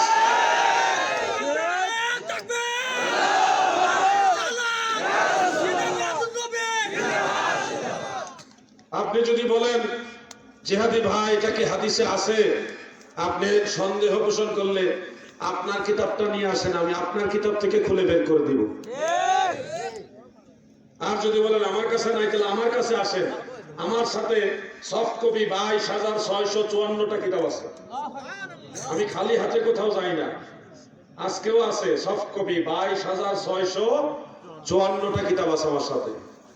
যদি বলেন হ্যাঁ আপনার কিতাব আমার বিশ্বাস হয় না, তাও আসেন, আপনি গুগলে ঢুকেন, গুগল তার আমার না, গুগলও কিতাব আছে, প্লে স্টোরে কিতাব আছে, অ্যাপসে কিতাব আছে, ঢুকেন, কিতাব আনেন, খুলে দেখাই। লেখাপড়া করো, নবীর মিলাদের বিরুদ্ধে দাঁড়ায়ও না, ঠিক না? লেখা নাই, ভালো নাই, সলিমউদ্দিন মাস্টার, খালি বেদা, খালি বেদা। আল্লাহ তাদের বোঝার মতো জ্ঞান দান করুক, মহব্বতে বলেন আমিন। আপনাদের মতো ডক্টরেট, পিএইচডি যারা এলএমএর ডক্টরেট, তারাও তো এখনো তো মিলাদের বিরুদ্ধে বলছে। আপনি তো দেখছেন, আমি ডক্টর দেন পক্ষের ডক্টর। আসলে বিষয় হলো কোন বক্তার কথা মানার জন্য আমি বলছি না, অমুক ডক্টরেট, অমুক বক্তা, অমুক স্কলার, কারণ কারণ কথা মানার জন্য বলছি না। আমি বলছি আল্লাহ রসুলের হাদিসের কিতাবে যেটা রেফারেন্স দেওয়া আছে, আল্লাহ রসুল যেদিকে আমরা, আমার রসুলের কথার বাইরে আলাউদ্দিন জিহাদের কথা মানা যাবে? আল্লাহর হাবিবের হাদিসের বাইরে কোন ডক্টরেটের কথা মানা যাবে? ব্যক্তিবাদ দিয়ে দেবে। আমার কথা মানার দরকার নাই, আমাদের কথা মানার দরকার নেই। কোরআন এবং হাদিস খুলে, ওই কোরআন হাদিস বোঝার জন্য সুবিধার্থে আমাদের কাছে এখন অ্যাভেলেবেল, এই গুগলে সার্চ দিলে হাদিসগুলি পাওয়া যায়, ওই সুবিধার কথাটা আমি বলতেছি। দাদু ভাই আমার, আমি আপনাদের ছোট্ট করে একটা প্রশ্ন করি, দয়া করে উত্তর দিবেন।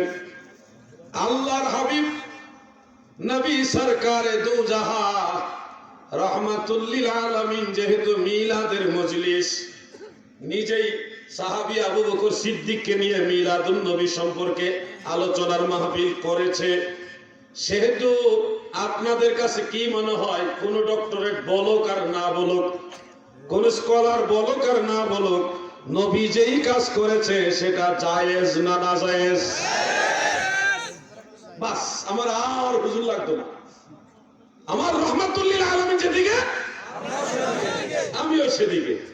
আর যদি হুজুর বড় আলেম খুঁজেন, যে বড় আলেমরা এই জামানায় যত আলেম আছে সমস্ত আলেমদের একে এক পাল্লায় দিলে হাফেজ ইবনে হাজার আসকালানী রাহমাতুল্লাহ আলাইহির একটা পশমের সমান মর্যাদা হবে না। উনি শারিহুল বুখারী, হাফিজুল হাদিস, 6 লক্ষ হাদিস সনদ সহ মুখস্থ জানতেন। বুখারী শরীফের শারেহ সারা ওয়ার্ল্ডের মক্কা, মদিনা, মিশর, বসরা, বাগদাদ, সারা ওয়ার্ল্ডের সমস্ত ইউনিভার্সিটিতে হাফিজ ইবনে হাজার আসকালানীকে মানে। হাফেজ ইবনে হাজার আসকালানী, হাফেজ মানে কোরআনের হাফেজ না, উনি হাফিজুল হাদিস। 6 লক্ষাধিক হাদিসের সনদ উনি মুখস্থ জানতেন। যদি স্কলার খুঁজি, হাফিজ ইবনে কাসির রাহমাতুল্লাহ আলাইহির চাইতে বড় স্কলার বাংলা নয় সারা ওয়ার্ল্ডে কোথাও নাই। সে হাফিজ ইবনে কাসির আল বেদায় ওয়ান নিহায়ার ভিতরে মিলাদুন নবীর পক্ষে রায় দিয়েছে, বলছে এটা মুস্তাহাব, অনেক বড় সওয়াবের কাজ। হাফিজ ইবনে তাইমিয়া পর্যন্ত ইক্তিসাউ সিরাতিল মুস্তাকিম সেই কিতাবের মধ্যে মিলাদুন নবীর পক্ষে রায় দিয়েছে। হাফিজ ইবনে তাইমিয়া যারা জমাত করে তাদের বড় ইমাম উনি, মওদুদী সাহেবেরও ইমাম ইবনে তাইমিয়া। আমরা ওনাকে মানি না, কিন্তু না মানলে উনি মিলাদুন নবীর পক্ষে। ওনাকে কেন আমরা মানি না? উনি অনেকগুলি ভুল ফতোয়া দিছে। এর মধ্যে একটা ফতোয়া উনি বলছে আল্লাহ রাসূলের রওজা মুবারকে জিয়ারতের নিয়ত করে গেলে কবিরা গুনাহ হবে। নাউযুবিল্লাহ, নাউযুবিল্লাহ। এই ফতোয়ার সাথে পৃথিবীর কেউ ওনার সাথে একমত পোষণ করে না। এরকম আরো অনেকগুলি ফতোয়া দিছে উনি, যেগুলি অন্য ইমামদের সাথে মিলে না। সব ইমামরা ওনাকে বলছে উনি আহলে সুন্নাত থেকে খারেজ। বন্ধুরা আমার, স্কলার খোঁজার যদি প্রয়োজন হয়, আগের যুগের মুজতাহিদ, মুজাদ্দিদ, ফকি যারা, তাদের দিকে আমরা নজর করব। হাফিজুল হাদিস ইমাম আব্দুর রহমান জালালউদ্দিন সুয়ুতি 2 লক্ষ হাদিসের সনদ মুখস্থ, উনাদেরকে আমরা ফলো করব।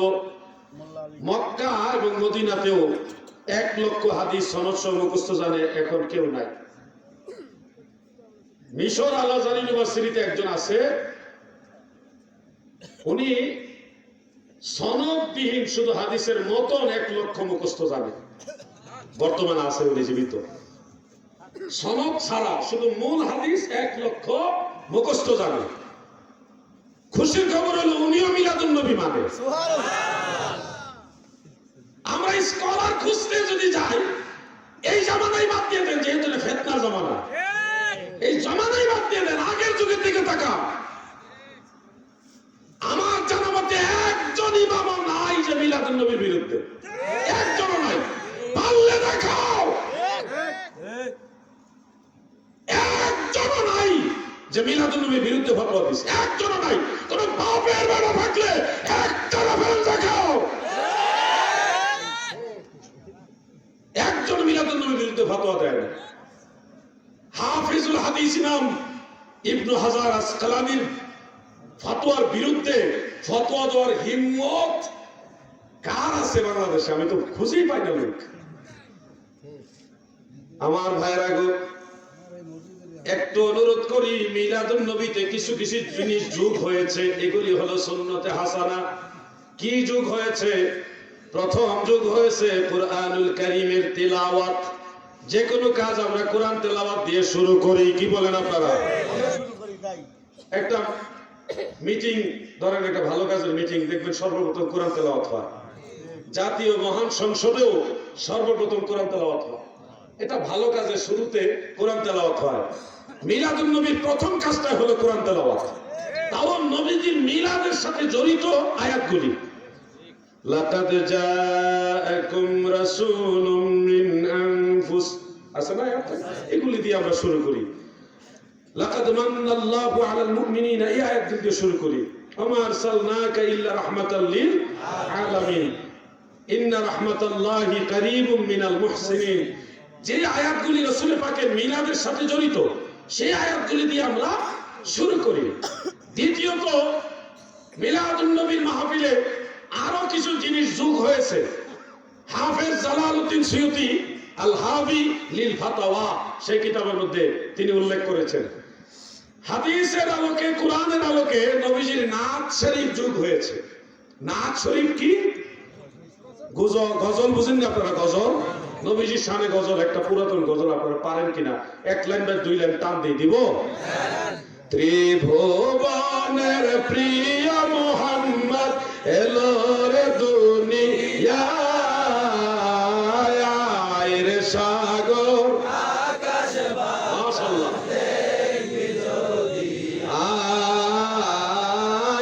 আয় রে সাগর আকাশ বাতাস দেখবি যদি। এরকম নাত শরীফ মিলাদুন নবীর মাহফিলে সংযুক্ত হয়েছে। অধিক পরিমাণে দুরূদ শরীফ সংযুক্ত হয়েছে, দুরূদ শরীফ সালাম সংযুক্ত হয়েছে। সেখানে কোরআনের আয়াত হাদিসের আলোকে, বিভিন্ন সিরাত গ্রন্থের আলোকে, তারিখের আলোকে, দলিল কিতাবের আলোকে নবীজির মিলাদ সম্পর্কের আলোচনাগুলি সংযুক্ত হয়েছে। সর্বশেষ সেখানে দোয়া সংযুক্ত হয়েছে। এই প্রতিটা কাজ সংযুক্ত হয়েছে মূল মিলাদুন নবীর সাথে। মূল মিলাদুন নবীটা হলো নবীজির আগমন সম্পর্কিত আলোচনা। এটার সাথে কোরআন তেলাওয়াত যোগ হয়েছে, যেটা সর্বোত্তম নফল বন্দেগী, আফদালুল ইবাদা, সর্বশ্রেষ্ঠ ইবাদত হলো তিলাওয়াতে কোরআন। নবীজির নাত শরীফ নিঃসন্দেহে অতি উত্তম কাজ। সেখানে দুরূদ শরীফ আল্লাহর কোরআনের আয়াত, সাল্লু আলাইহি ওয়া সাল্লিমু তাসলিমা, পাক কোরআনের ঘোষণা। নবীর উপর দরুদ পড়া, নবীজিকে সালাম দেওয়া, স্বয়ং আল্লাহ পাকের ঘোষণা। আল্লাহুম্মা সাল্লি আলা সাইয়্যিদিনা মুহাম্মদ মুহাম্মদ, আল্লাহুম্মা সাল্লি আলা সাইয়্যিদিনা মুহাম্মদ নবিয়িনা শাফিঈনা মাওলানা। এরকম দুরূদ সালাম সংযুক্ত হয়েছে। শেষে দোয়া। আপনারা কি মনে করেন দোয়া জায়েজ আছে? আল্লাহর হাবিব বলেন আদ-দুআউ হুয়াল ইবাদা, দোয়া করাটাও ইবাদত। এই জিনিসগুলি সংযুক্ত হয়েছে। মুনাজাতের পরে যার যার তৌফিক অনুযায়ী ইতআমুত তাআম, মানুষকে কিছু তাবারুক হিসেবে খাদ্য সামগ্রী বিতরণ করা। এই সামগ্রিক কাজটাকে হাফেজ ইবনে হাজার আসকালানী, হাফেজ জালালউদ্দিন সুয়ুতি, হাফেজ ইবনে কাসির, ইমাম মোল্লা আলী কারি, ইমাম ইবনে আবিদিন শামি, ইমাম ইবনে হাজার মক্কি হায়তামি, এই সব ইমামরা বলেছেন ইউস্তাহাব্বু লানা ইজহারুশ শুকরে বিমাউলিদিন নবী সাল্লাল্লাহু আলাইহি ওয়াসাল্লাম। আল্লাহর শুকরিয়া আদায় করার জন্য মিলাদুন নবীর মাধ্যমে আল্লাহর শুকরিয়া আদায় করা ইউস্তাহাব্বু লানা, আমাদের জন্য মুস্তাহাব, জায়েজ জায়েজ জায়েজ। সবগুলি কাজকে একসাথে মুহাদ্দিসিনে কেরাম বলেছেন মুস্তাহাব। কি বলেছেন? মুস্তাহাব। আমরাও বলি এটা মুস্তাহাব। আমরা ফরজ বলি না, ওয়াজিবও বলি না, সুন্নতও বলি না, এটা মুস্তাহাব বলি। হ্যাঁ, আপনার যদি মনে না চায়, সময় নাই, সেই হিসাবে আপনি মুস্তাহাব আমল না করলে আপনাকে আমরা কাফেরও বলি না, ফাসেকও বলি না। কিন্তু আরেকজন ভাই মুস্তাহাব হিসেবে যদি একটা আমল করে, সেটাকে আপনি বিদআত, নাজায়েজ, গুনার কাজ, এই ফতোয়াবাজি করার অধিকার রাখেন না।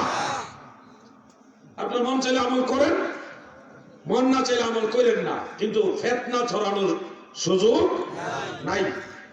মিলাদুন নবীর ব্যাপারে আমি একবার কুষ্টিয়াতে গেছিলাম, মিরপুর থানা, কুষ্টিয়া মিরপুর থানা। মুফতি আনোয়ার সাহেব, আমি জানি না উনি বেঁচে আছে কিনা, একজন বয়োজ্যেষ্ঠ আলেম। যাওয়ার পর উনি কিতাব টিতাব নিয়ে আমার সাথে বাহাস করতে আসছিল। মাহফিলে গেছিলাম, আসছে উনি বাহাস করার জন্য। হ্যাঁ, তো সেখানে আসার পরে উনি বলতেছে মিলাদ এটা সম্পূর্ণ বিদআত। অনেক লম্বা আলোচনা, আমি একটা অংশ শোনাচ্ছি আপনাদেরকে। সম্পূর্ণ বিদআত। আমি বললাম আপনি বড় আলেম না? ইমাম ইবনে হাজার আসকালানী, ইমাম জালালউদ্দিন সুয়ুতি, ওনারা বড় আলেম। উনি দেওবন্দি আলেম ছিলেন। আলেমদেরকে শ্রদ্ধা করি আমি, দেওবন্দে হোক আর হাটাজারি হোক আর যেখানে হোক, আলেম। উনি বলল বিদআত। আমি বললাম আপনি বড় আলেম না? ইমাম আসকালানী, ইমাম সুয়ুতি, ওনারা বড় আলেম। উনি আল্লাহু আকবার বললেন। বলতেছে ওনাদের সাথে আমার কোনো তুলনা হবে নাকি? দেওবন্দি আলেম তো এই জন্য আলেমদের আমি সম্মান করি, জ্ঞান আছে। ওনারা হলেন ইমাম, ওনারা হলেন মুজতাহিদ মুজাদ্দিদ, আর আমি হলাম মুকাল্লিদ, সাধারণ একটা আলেম। আমি তখন এতটা খুশি হয়েছি, ওনার জন্য দোয়া করেছি। আমি তখন বললাম, ভাই হাফেজ ইবনু হাজার আসকালানি এবং হাফেজ জালালউদ্দিন সুয়ুতি, ওনারা দুইজন বলেছেন, দুইজনের কিতাবের মধ্যে উল্লেখ আছে, ইমাম সুয়ুতির আল হাবিলিল ফাতওয়ার মধ্যে আছে, قد استخرج له الحافظ ابن حجر اصلا من السنه وكذا الحافظ السيوطي قدس سره, যে রাসূলের সুন্নাহের ভিতর থেকে হাফিজ ইবনে হাজার আসকালানি অনুরূপ ইমাম জালালউদ্দিন সুয়ুতি সুন্নাহ থেকে মিলাদুন নবীর দলিল বের করেছেন এবং বলেছেন ইউস্তাহাব্বু লানা, এটা আমাদের জন্য মুস্তাহাব, সওয়াবের কাজ। আমি যখন এই দলিলটা দিলাম, উনি বলতেছে, ওনারা কি এটা বলছেন? আমি ওনার জন্য দোয়া করি। উনি কিন্তু খুব সুন্দর ভাবে বলছেন, ওনারা কি এটা বলছেন? আমি বললাম, আপনি তাহলে কিতাব খুলেন। আমি কিতাবটা আগায় দিলাম, ধরেন এটা দেখাচ্ছে আর কি, আপনি কিতাব খুলেন। আমি কিতাবটা খুলে 11টা যে পৃষ্ঠা আছে এটা বের করে আঙ্গুল দিয়ে দেখাইলাম, দেখেন তা তো এখানে কি লেখা আছে। তখন ভাই বিশ্বাস করুন, মুফতি আনোয়ার সাহেব, উনি ফয়জুল্লাহ মেখলি সাহেবের খলিফা, তিনি কিতাবের আগে পিছে ইবারতগুলি দেখলেন, কোন পয়েন্ট পাওয়া যায় কিনা এগুলি দেখতেছে।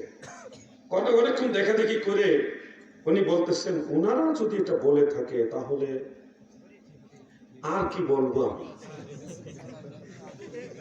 আর কি আমি বলবো। আমি শুনেন, আজকের মাহফিলের শুরুর থেকে আমি বলছি, যে কোনো মাদ্রাসার আলেম হোক, যদি আলেম হয় তাকে আমি শ্রদ্ধা করি। আলেম কোরআন হাদিসের মর্ম বুঝবে, কিন্তু জালেম কোরআন হাদিসের মর্ম বুঝবে। দাদু ঈদ কোথায় পাইলাম? ঈদ মিলাদুন নবী, মিলাদুন নবী বুঝলাম, ঈদ কোথায় পাইলে? আমি লম্বা কথা বলবো না, শর্টকাট একটা প্রশ্ন আপনাদের করি। আপনারা বলুন তো, নবীর আগমনে আপনারা খুশি না বেজার?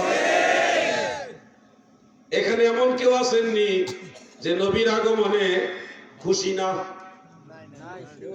কেউ আছেন? রাসূল পাক সাল্লাল্লাহু আলাইহি সাল্লামের আগমনে বা জন্ম হওয়াতে আমি খুশি, এই কথাটারে আরবিতে বলা হয় ঈদে মিলাদুন নবী। আমি বাংলা বুঝতেছি, মানতেছি, আরবিটা মানি না। সে আর চিনি, কিন্তু কেদা চিনি না। লাউ চিনে, কদু চিনে না। এই লোকের কে বুঝাইব? ঈদ মানে খুশি, এটা আসলে ঈদ নয়, এটা হলো শুকরানা ঈদ, আল্লাহর শুকরিয়া আদায় করার লাগবি মানার দিকে তাকিয়ে। লাগবি মানা, এটা আসলে ঈদ নয়, শুকরানা ঈদ, আল্লাহর শুকরিয়া আদায় করার ঈদ। এই ঈদ মানে খুশি, নবী পেয়ে আমি খুশি, আল্লাহর দরবারে শুকরিয়া আদায় করার জন্য আমি বলতেছি, আল্লাহ আপনার হাবিবকে রহমাতুল লিল আলামিনকে পেয়ে আমি খুশি। এটাকে বলা হচ্ছে ঈদে মিলাদুন নবী। বাংলা বুঝে, আরবি বুঝে না। যদি বলেন মুসলমানের ঈদ মাত্র 2টা, 3 নম্বর ঈদ কোথায় পাইলেন? ঈদে মিলাদুন নবী কোথায় পাইলেন? আমি সেই ভাইকে বলবো, বিনয়ের সাথে বলবো, ভাই যেই লোক বলবে মুসলমানের ঈদ 2টা, সে আলেম হইতে পারে না। এ ভাই ঘুমাইতেছেন?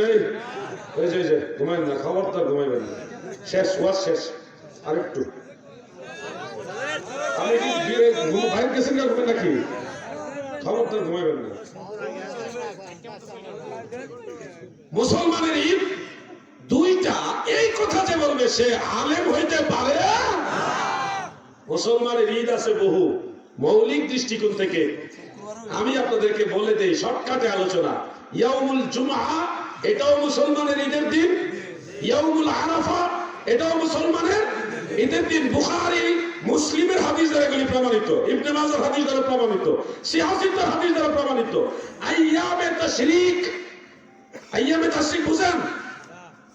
অনেকে বুঝেন না, আমি বুঝাই বলি।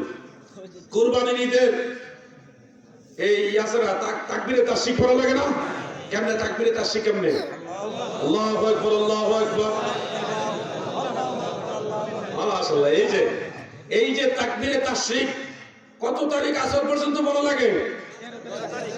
9 থেকে 13 তারিখ আসর পর্যন্ত বলা লাগে।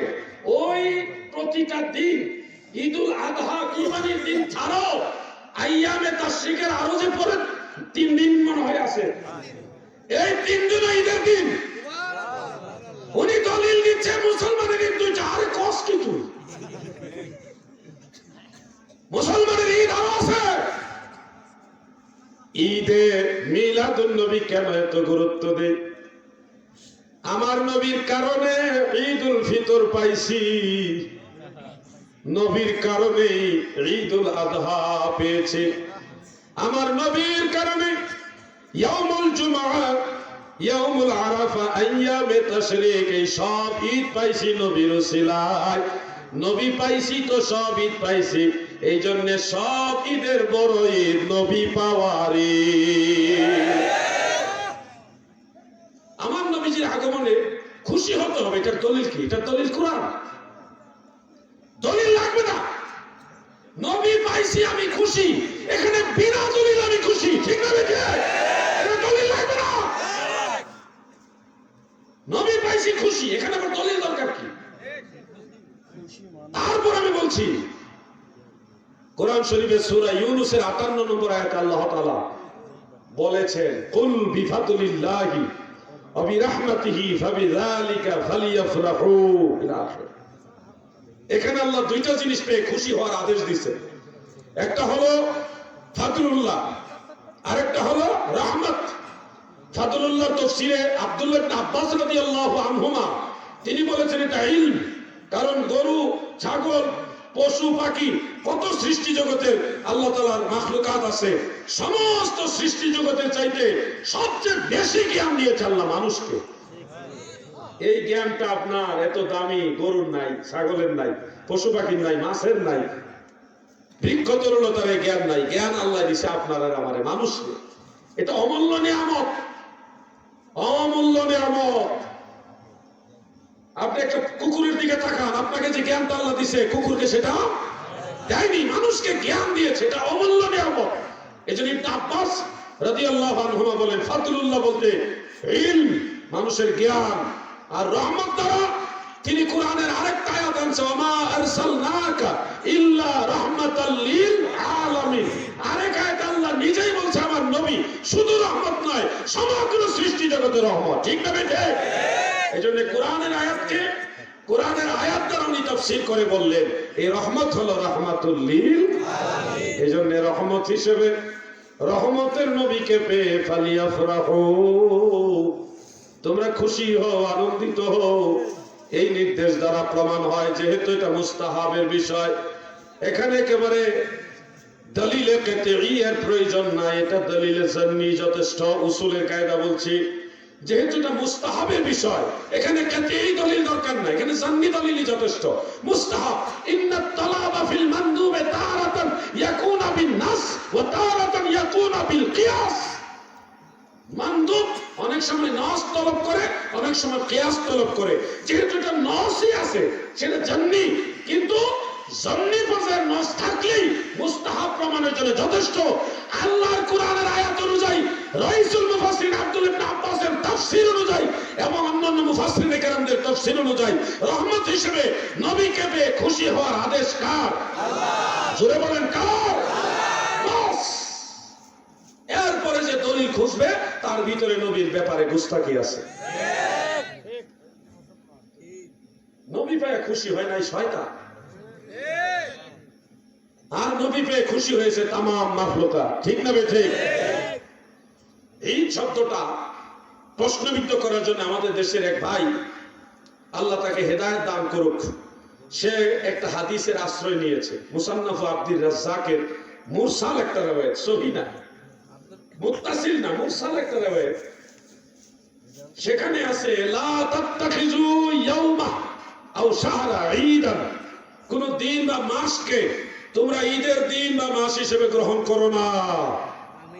এই দলিল দিয়ে উনি প্রমাণ করতেছে যে আল্লাহ রাসূল বলছে কোন দিন বা মাসকে ঈদের দিন গ্রহণ করতে নিষেধ করেছেন। অতএব 12ই রবিউল আউয়ালকে ঈদে মিলাদুন নবী হিসেবে গ্রহণ করা নাজায়েজ দলিল দিয়েছে।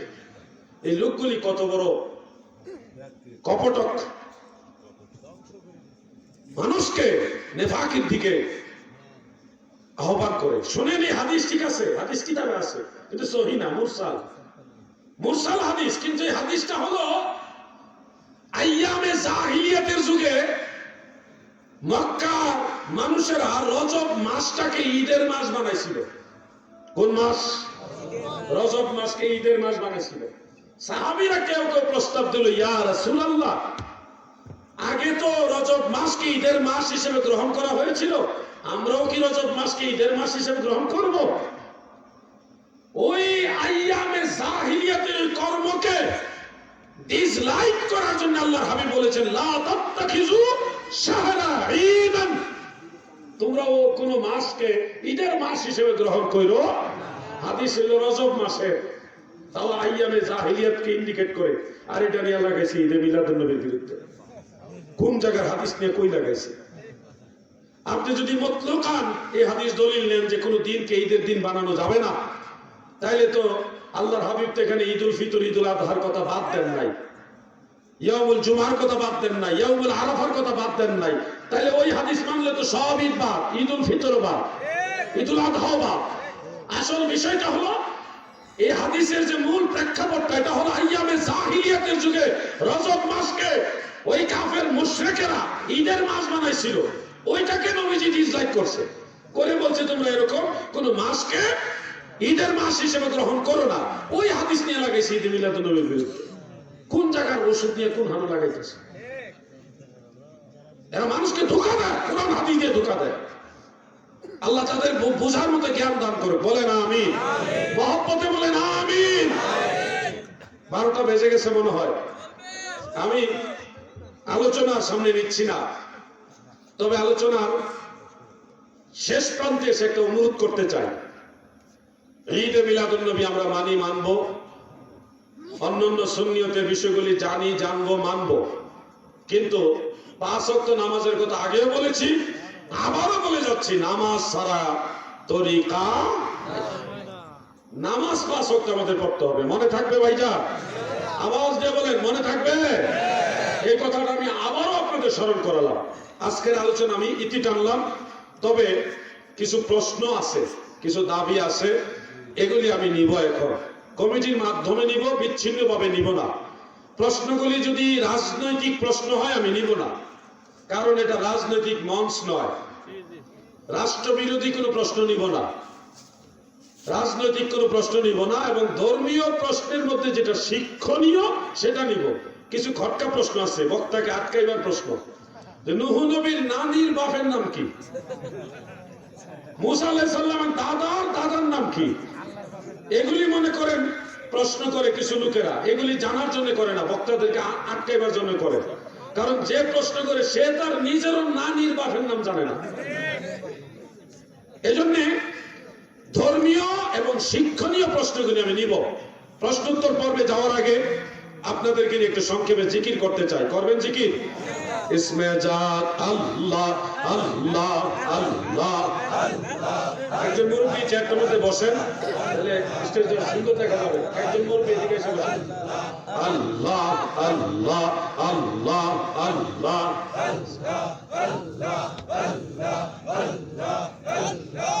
দলিল। আশা করি কোরআন আর হাদিস থেকে উত্তর দিবেন।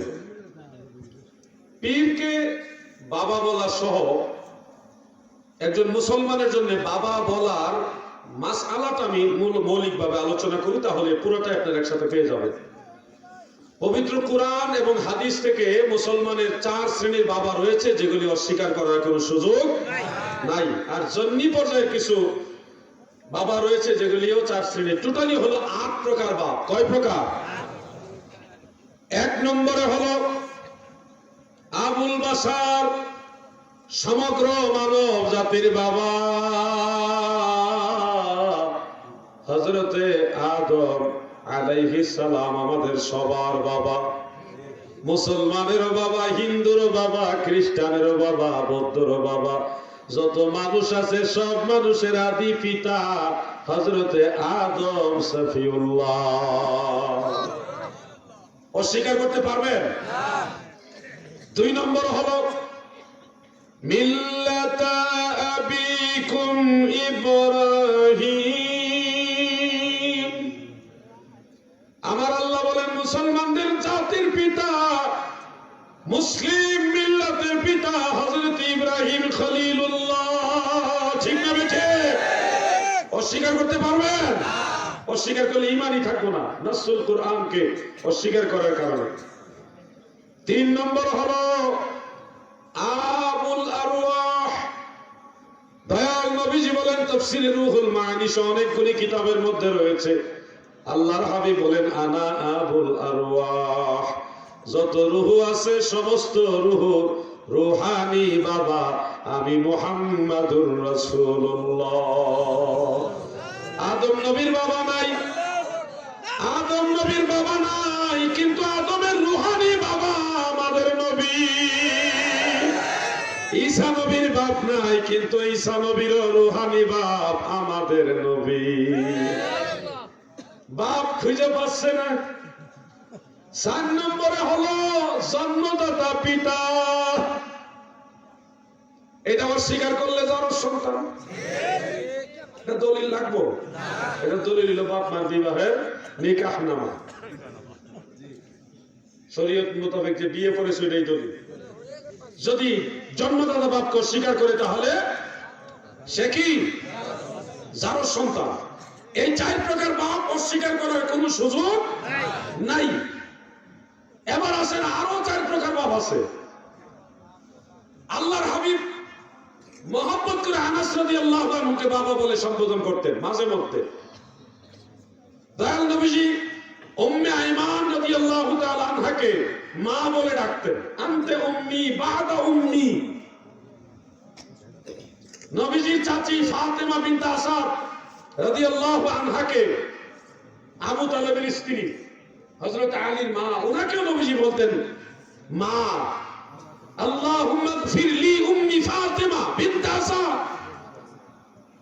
মা বলে ডাকতেন। এখান থেকে মাসআলা হলো বাবার মতো সম্মানিত ব্যক্তিদেরকে, মায়ের মতো সম্মানিতা মহিলাদেরকে সম্মানার্থে বাবা বলা মা বলা এটা হলো মুবাহ, বৈধ। আমুল তাযীম ওয়া তাকরীম ওয়া তাওকীর। তাযীমের কারণে, সম্মানের কারণে, অতীব মহব্বতের কারণে কাউকে বাবা বলা। যেমন আমরা নিজের ছেলেকে আদর করে ছোটবেলায় আব্বু বলে ডাকি, ডাকছেন না আপনারা? নিজের মেয়েকে কি ডাকছেন? মা। এইটা যেই দলিল দ্বারা জায়েজ, পীর সাহেবকে ওই দলিল দ্বারা বাবা বলা, এটা মহব্বতের কারণে মানুষ ডাকে। শ্বশুরকে কি ডাকেন? অনেকে শ্বশুরের মাসালা ঘুরাইতেছে, আরে শ্বশুরের মাসালা না ঘুরাইবি, তোর ফুলার মাসালা ঘুরাইবি কেমনে? কথা বুঝছেন ভাইজা? আরব দেশে দাদাকেও বাবা বলা হয়। আগের যুগে বলা হতো দাদা, দাদাকে বাবা বলা হতো, চাচাকে বাবা বলা হতো। আরব দেশে চাচাকে বাপ ডাকতো। এই বাবা ডাকাটা আইব নয়, বাবার মতো সম্মানিত হইলে তাকে সম্মানার্থে বাবা বলা যায়। আর আমাদের বড় আব্বা ছোট আব্বা এইরকম সিস্টেমও বাংলাদেশে অনেক জায়গায় আছে, আছে না? এটা সম্মানার্থে বলে, এটা আরবের রীতি। বাবার বড় ভাইকে জেঠা যিনি, ওনাকে বড় আব্বা ডাকা, ছোট চাচাকে ছোট আব্বা ডাকা, এটা কিন্তু আরবের রীতি। কোথাকার রীতি? আরবের রীতি। আরব দেশে জেঠা যিনি, বাবার বড় ভাই, ওনাকেও বাবা ডাকে, বাবার ছোট ভাইকেও ছোট আব্বা বাবা ডাকে, এটা আরবের রীতি। আমাদের দেশে এটা ব্যাপক ভাবে নাই, অনেক এলাকা আছে, অনেক এলাকায় নাই। মূল বিষয়টা হলো সম্মানার্থে বাবা বলা। দাদু, আমরা মাসালা খুঁজি অন্যদেরকে পর্যদস্ত করার জন্য। শুনেন, আপনি যদি জামাত ইসলাম করেন, আপনাদেরও বড় বাবা আছে। আপনাদের দলের প্রতিষ্ঠাতার নাম সৈয়দ আবুল আলা মওদুদী। আপনি কি খেয়াল করেছেন আবুল আলা শব্দের বাংলা অর্থ কি? আবুল মানে আব্বা, আলা মানে সর্বোচ্চ বড়। আবুল আলা মানে সবচেয়ে বড় বাবা। আমি বানায় বললে আমাকে ধরবেন আপনারা, অসুবিধা নেই। আবুল মানে আব্বা, আলা মানে সর্বোচ্চ, সবচেয়ে বড়। আপনার দলের প্রতিষ্ঠাতার নামের আগেই তো আবুল আলা আছে। আহলে হাদিস যদি কেউ করেন, আপনি আরেকজন মুরিদকে ঠকাইবার জন্য বলতেছেন পীরকে বাবা বলা যাবে না। আপনাদের আহলে হাদিসের বড় বড় আলেমদের অনেকের নামের সাথে আবুল উলা, আবুল আলা এরকম আছে। তোহফাতুল আহওয়াজি কিতাব যিনি লিখেছেন শেখ আব্দুর রহমান মুবারকপুরি, ওনার নামের আগে আবুল আলা শব্দ আছে। কওমি মাদ্রাসার ভাইরা, আপনি হয়তো আরেকজন পীর সাহেবের মুরিদকে হেনস্থা করার জন্য, টিটকারি করার জন্য বাবা বাবা টিটকারি করছেন। আপনি কি জানেন হাটাজারির অন্যতম বড় আলেম শাইখুল হাদিস মমতাজুল করিম সাহেব, ওনার নামের আগে টাইটেল হলো বাবা হুজুর। পাগলামি করবেন না, এটা মুবাহ একটা বিষয়, বৈধ, চাইলে রাখতে পারবেন, না চাইলে রাখবেন না, কিন্তু এটাকে টিটকারি করা কখনোই কাম্য নয়। হ্যাঁ, সহিহ মুসলিম ইবনে মাজাতে একটা হাদিস আছে, কেউ যদি তার নিজের জন্মদাতা বাবাকে অস্বীকার করে আরেকজনকে বাপ ডাকে, তখন সে জাহান্নামী হয়। নিজের জন্মদাতা বাপকে স্বীকার কইরা যদি অন্য কাউকে সম্মানার্থে বাবা ডাকে, তখন এটা জাহান্নামে যাওয়ার কারণ না। হাদিস বুঝা পড়তে হবে। আমরা যারা পীর মাশায়েখকে মাঝে মধ্যে বাবা ডাকি, আমরা তো নিজের জন্মদাতা বাপকে অস্বীকার করে বাবা ডাকি না। উসুল বুঝতে হবে। আল্লাহ যেন আমাদের ভাইদের বোঝার মতো জ্ঞান দান করে, বলে না আমি। পীর সাহেব কি দয়া করতে পারে? প্রশ্ন এসেছে। পীর সাহেব তো দয়া করা এটা উর্দের বিষয়, আপনিও আরেকজনকে দয়া করতে পারেন।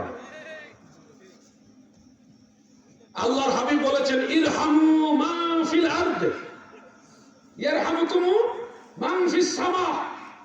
জমিনবাসীকে তোমরা দয়া করো, তাহলে আসমানের মালিক আল্লাহ তোমাদের দয়া করবে। রাসূলের হাদিস। আল্লাহর ওলিরা দয়া করে, এটা তো উর্দের কথা। আপনিই পারবেন আরেকজন ভাইকে দয়া করতে। কিভাবে করবেন?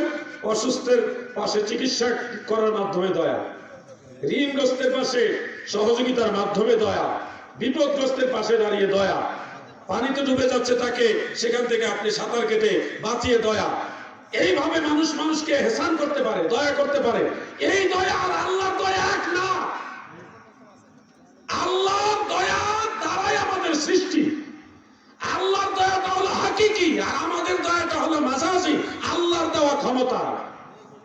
আল্লাহ দয়া না করলে আমরা কাউকে দয়া করতে পারবো?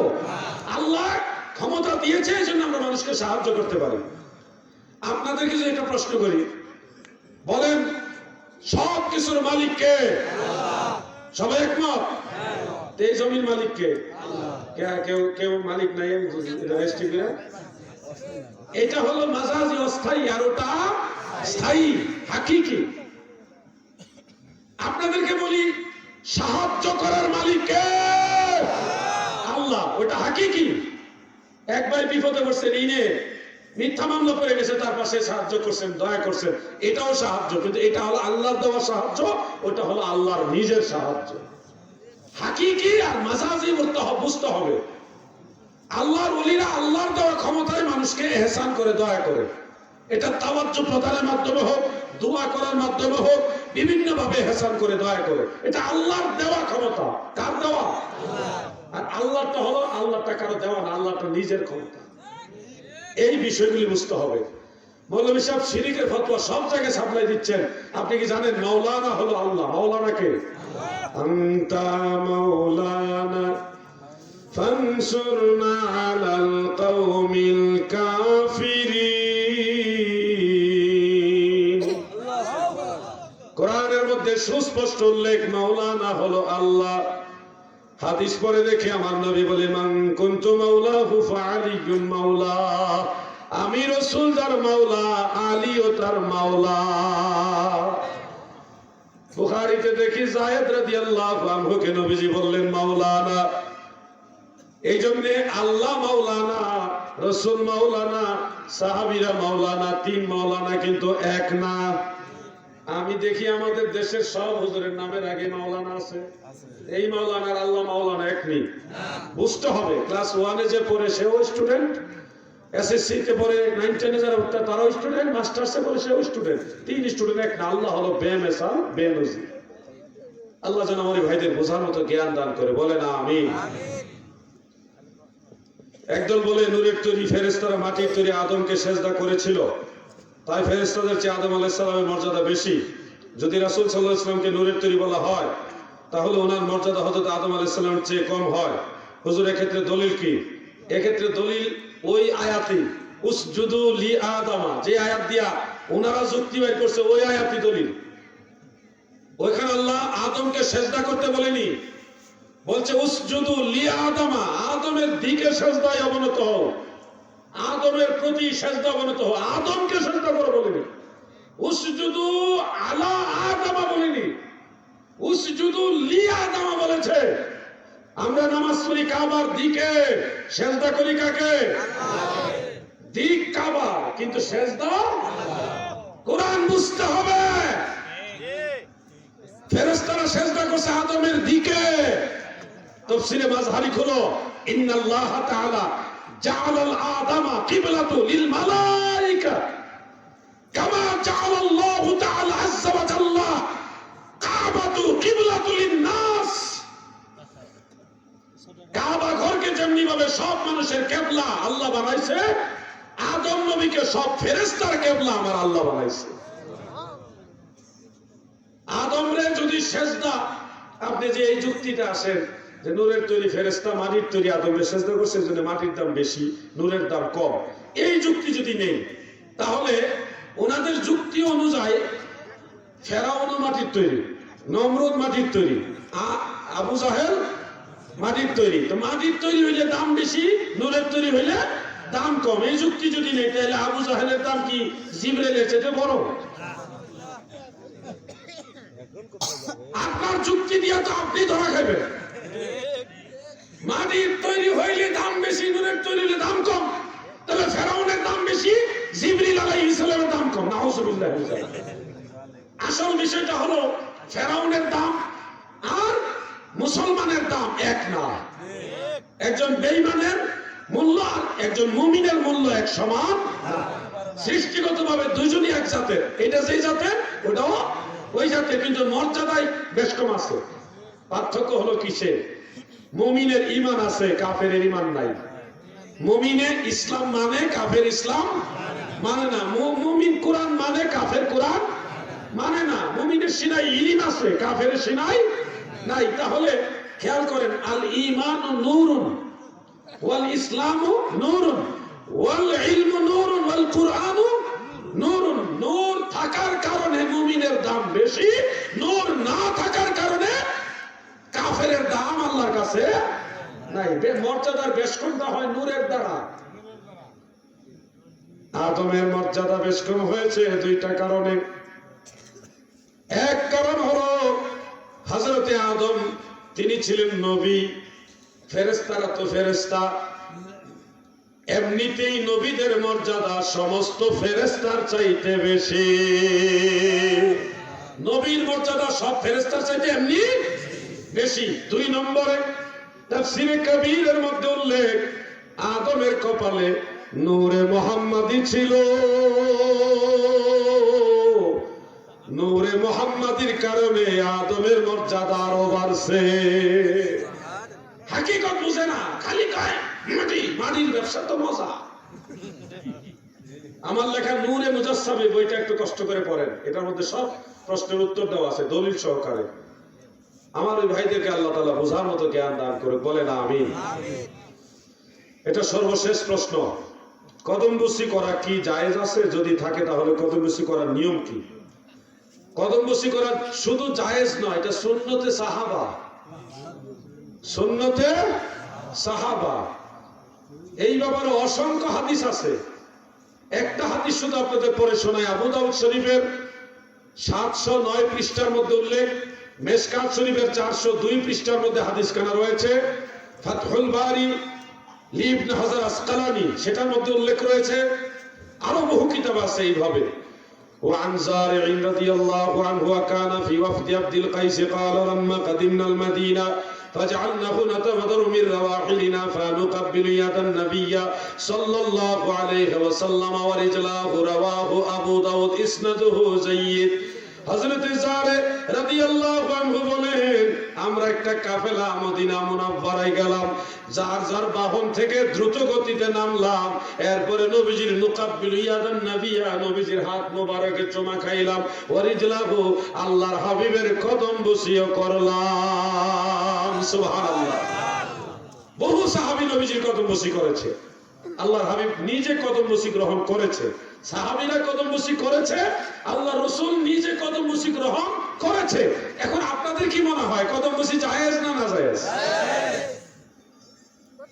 এখন কদম বসি করার নিয়ম আমাদের এই সমাজটা হলো ফিতনায় জর্জরিত বিধায় আসলি কদম বসি হলো পায়ের মধ্যে চুমা দেওয়া সেজদা আর কদম বসি এক নয় সেজদা হারাম শিরক আর কদম বসি সুন্নতে সাহাবা একটা নাজায়েজ আর একটা জায়েজ সেজদা কপাল লাগায় দিতে হয় কদম বসির জন্য কপাল লাগানো লাগে না ঠোঁটে চুমা দিলি হয় মায়ের পায়ে চুমা দিলে জান্নাতের চৌখাটে লাগে মায়ের পায়ে তো দামি ওই পায়ের নিচে সন্তানের জান্নাত সুবহানাল্লাহ মা এবং বাবার কদম বসি সবচেয়ে বেশি করবেন সবচেয়ে বেশি কদম বসি করবেন কার মা এবং বাবা এরপরে উস্তাদদের মধ্যে যদি কোনো বুজুর্গ উস্তাদ থাকে তাদের কদম বসি করবেন মুরব্বীদের মধ্যে কেউ বুজুর্গ থাকলে তাদের কদম বসি করবেন পীর মাশায়েখের কদম বসি করবেন তবে ভণ্ডদের কদম বসি করবেন না এটা হলো আসলি কদম বসি সরাসরি পায়ে চুমা দেওয়া কিন্তু আমাদের সমাজ যেহেতু ফিতনায় জর্জরিত আপনি হয়তো কদম বসি করার জন্য মায়ের পায়ে চুমা দিচ্ছেন দূর থেকে কেউ না বুঝে এটাকে সেজদা মনে করতে পারে এই জন্য একটা হিকমত অবলম্বন করবেন সাধারণ মানুষের সামনে সরাসরি পায়ে চুমা না দিয়ে কোনো কোনো ফকিহগণ বলেছেন পায়ের মধ্যে হাতটা লাগিয়ে তারপরে এইভাবে চুমা খাবে এটা হিকমত এটা ফিতনার আশঙ্কার কারণে অনেকে বলেছেন কথা বুঝতে পারছেন মিয়া ভাই কাবা ঘরে হাজরে আসওয়াদে চুমা দেওয়াটা হলো সুন্নত তরিকা কিন্তু সরাসরি চুমা দেওয়ার সুযোগ না থাকলে দূর থেকে ইশারা চুমা করলেই হয়ে যায় ওই মাসালার সাথে কিয়াস করে কোনো কোনো ফকি বলেছে যদি ফিতনার আশঙ্কা থাকে মানুষ সেজদা মনে করতে পারে এরকম একটা বিভ্রান্তির সম্ভাবনা থাকলে আপনি মায়ের বাবার উস্তাদের পীর মাশায়েখের পায়ে হাত রেখে হাতে চুমা খাবেন এটা কিছুটা হলো এটা মেইনটেইন হবে কদম বসি করবেন মূল বিষয় হলো কদম বসি করা জায়েজ এই কদম বসির পক্ষে দেওবন্দের আলেমরা পর্যন্ত ফতোয়া দিচ্ছে ইলিয়াস মেওয়াতি সাহেবের পীর রশিদ আহমদ গাঙ্গুহি সাহেব ফতোয়ায়ে রশিদিয়ার মধ্যে কদম বসির পক্ষে রায় দিচ্ছে দেওবন্দি আলেমরা কদম বসির পক্ষে এর বিরুদ্ধে কেউ নাই এই যুগে যারা বিরোধিতা করে এরা না সুন্নি না ওয়াহাবি না দেওবন্দি এরা আলাদা একটা জাত এটা হাইব্রিড আল্লাহ আমাদের সবাইকে আহলে সুন্নাত ওয়াল জামাতে থাকার তৌফিক দেন বলেন আমিন আমার এক ভাই সুন্দর করে লিখেছেন কারবালার ঘটনা আলোচনা করুন কারবালা সম্পর্কে জানতে চাইছেন কারবালা আলোচনা আমি যাইনি এই কারণেই আমার এই ভাইয়ের অনুরোধটা রাখতে পারিনি এই কারণেই যেহেতু মাহফিল কমিটির কিছু দাবি আছে আমাকে যারা দাওয়াত করে এনেছে তাদের বিষয়বস্তুগুলি আমাকে প্রায়োরিটি দিতে হচ্ছে আপনার এই বিষয়বস্তুটা আমার একটা ফেভারিট বিষয়বস্তু আমি চেষ্টা করবো ইনশাল্লাহ এই অঞ্চলে ভবিষ্যতে যদি কখনো আসি তাহলে কারবালা সম্পর্কে আলোচনা করব আপনার এই দাবিটা আমি রাখবো ইনশাআল্লাহ তো শাহজাহান আলী সাধারণ সম্পাদক আলোক দিয়া কেন্দ্রীয় জামে মসজিদ এবং যুগ্ম সাধারণ সম্পাদক আলোক দিয়ার সুবহানী হাফিজিয়া মাদ্রাসা ইবতেদায়ী মাদ্রাসা সভাপতি বাংলাদেশ বিচার বিভাগ সরকারি কর্মচারী অ্যাসোসিয়েশন জেলা শাখা জয়পুরহাট সাংগঠনিক সম্পাদক 5 বাংলাদেশ বিচার বিভাগ تفترق من أمتي 73 كلهم في النار إلا ملة واحدة قالوا من هي يا رسول الله قال ما أنا عليه وأصحابي رواه الترمذي والطبراني إسناده صحيح এই হলো হাদিস আল্লাহর হাবিব বলেন আমার উম্মত তাফতারিকু মিন উম্মতি মিন উলামাইনা আমার উম্মত 73 দলে বিভক্ত হবে কুল্লুহুম ফিন্নার সবাই জাহান্নামী হবে ইল্লা মিল্লাতান ওয়াহিদা শুধু একদল জান্নাতি হবে সাহাবারা প্রশ্ন করলেন, নবী গো,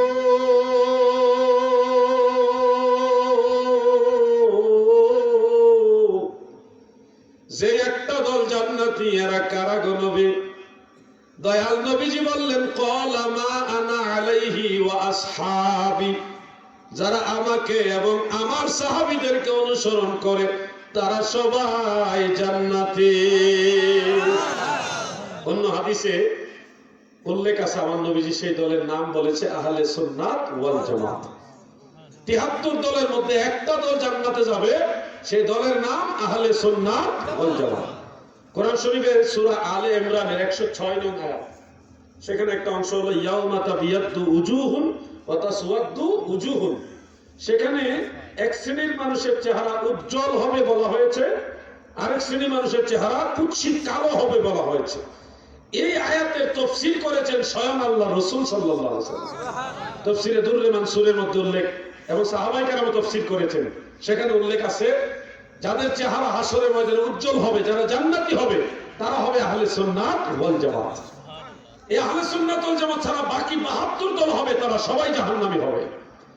এই ৭২ দল যারা জাহান্নামী, তাদের মধ্যে আলেমও থাকবে, সাধারণ মানুষও থাকবে। আবার যে একদল জান্নাতি, তাদের মধ্যে আলেম থাকবে, সাধারণ মানুষ থাকবে। একতরফা আলেমরা জাহান্নামে যাবে, এই ধরনের কথা আলেমদের উপরে অসম্মানজনক। কখনোই এই ধরনের একতরফা কথা বলবেন না। বলবেন ৭৩ দলের মধ্যে এক শ্রেণীর আলেমও থাকবে, সাধারণ মানুষও থাকবে। এই জন্যে যেটা আমি কোরআন হাদিসে পাইনি, তবে আরেকটা হাদিসে এইভাবে আছে, এই জমিনের মধ্যে সর্বশ্রেষ্ঠ হলো তারা, আল্লাহর হাবিব বললেন, যারা আমার উম্মতের মধ্যে আলেম তারা সর্বশ্রেষ্ঠ বলেছেন। আবার বলেছেন, এই জমিনের মধ্যে সবচেয়ে নিকৃষ্ট হলো তারা, তারা আমার উম্মতের মধ্যে আলেম হবে, তারা উলামায়ে সু, দুনিয়ার মোল্লা। আলেমদের মধ্যে দুই শ্রেণীর লোক, এক শ্রেণীর লোক হলো আল্লাহওয়ালা মদিনাওয়ালার মুখী, আরেকটা হলো দুনিয়ামুখী নফস পূজারী। এই জন্য প্রত্যেকটা বাতিল ফিরকার মধ্যেই আলেম আছে। কাদিয়ানীদের যে গোলাম আহমদ, সেও বড় আলেম, দেওবন্দের থেকে লেখাপড়া করছে, বড় আলেম। খারিজিদের মধ্যে বহু আলেম আছে, শিয়াদের মধ্যে বহু আলেম আছে, মুতাজিলা, মুজাসসিমা, মুশাব্বিহা, হারুরিয়া, জাহমিয়া, এরকম অনেক দল আছে। সব দলই বড় বড় আলেম আছে। এজন্য ৭২ দলের মধ্যে আলেমরাও আছে, সাধারণ মানুষও আছে। আমরা ওই ৭২ দলের অন্তর্ভুক্ত হতে চাই না, আমরা সবাই আহলে সুন্নাত ওয়াল জামাতের অন্তর্ভুক্ত হতে চাই। এজন্য আমি ধন্যবাদ, ওয়েট করেন, সময় রাত অনেক বেশি হয়ে গেছে। এজন্য আমি আজকে মাহফিলে বলছি, আমার কথা আপনার মানার দরকার নেই। আমি আপনাকে বলবো না, আমার কথা মানেন। আল্লাহ রাসূল, সাহাবায়ে কেরাম, আর যদি স্কলার, ডক্টরেট কোন আলেম মানতে হয়, আগের যুগের ইমামদেরকে মানেন। এটা বলছি না আপনাদেরকে। আমার কথা আপনার কথা মানতে গেলে বেজাল লাগে। আমি মুস্তাহিদ না। আমি যদি মুস্তাহিদ হইতাম, তাহলে আমি আপনাদের বলতে পারতাম আমার মাসালা মানেন। আমি মুস্তাহিদ, আমি মুকাল্লিদ। আমি আপনাকে বলতে পারবো যারা মুস্তাহিদ তাদেরকে মানেন। এই কথার মধ্যে থাকলে ফেতনা ছড়াবে। আমার ভাইজানের দ্বিতীয় প্রশ্নটা, মাশাআল্লাহ, বলেন মারহাবা। ১৫০ কিলোমিটার দূর থেকে আমার ভাই আসছেন। ভাইয়ের নাম কি? শাহান আলী ভাই। ও শাহান আলী ভাই, ঠিক আছে। আমি পড়েছিলাম শাহজাহান আলী ভাই, আসলে শাহান আলী ভাই। আমার এই ভাইকে অসংখ্য ধন্যবাদ। আপনার মাধ্যমে এই প্রায় 1000-এর মতো বা আরো বেশি মানুষ, এতগুলি মানুষ একটা সত্য সঠিক তথ্য পাইল। আবারও আপনাদেরকে শেষ করার আগে নামাজের কথা বলছি, নামাজ ছাড়বেন না। আজান, আমি আজান টাজান দিতে পারি না, আমার গলা বুম বাস্টিং মারবে গলা। আজান দইটা বক্তা আলাদা আছে, তাই না? আমার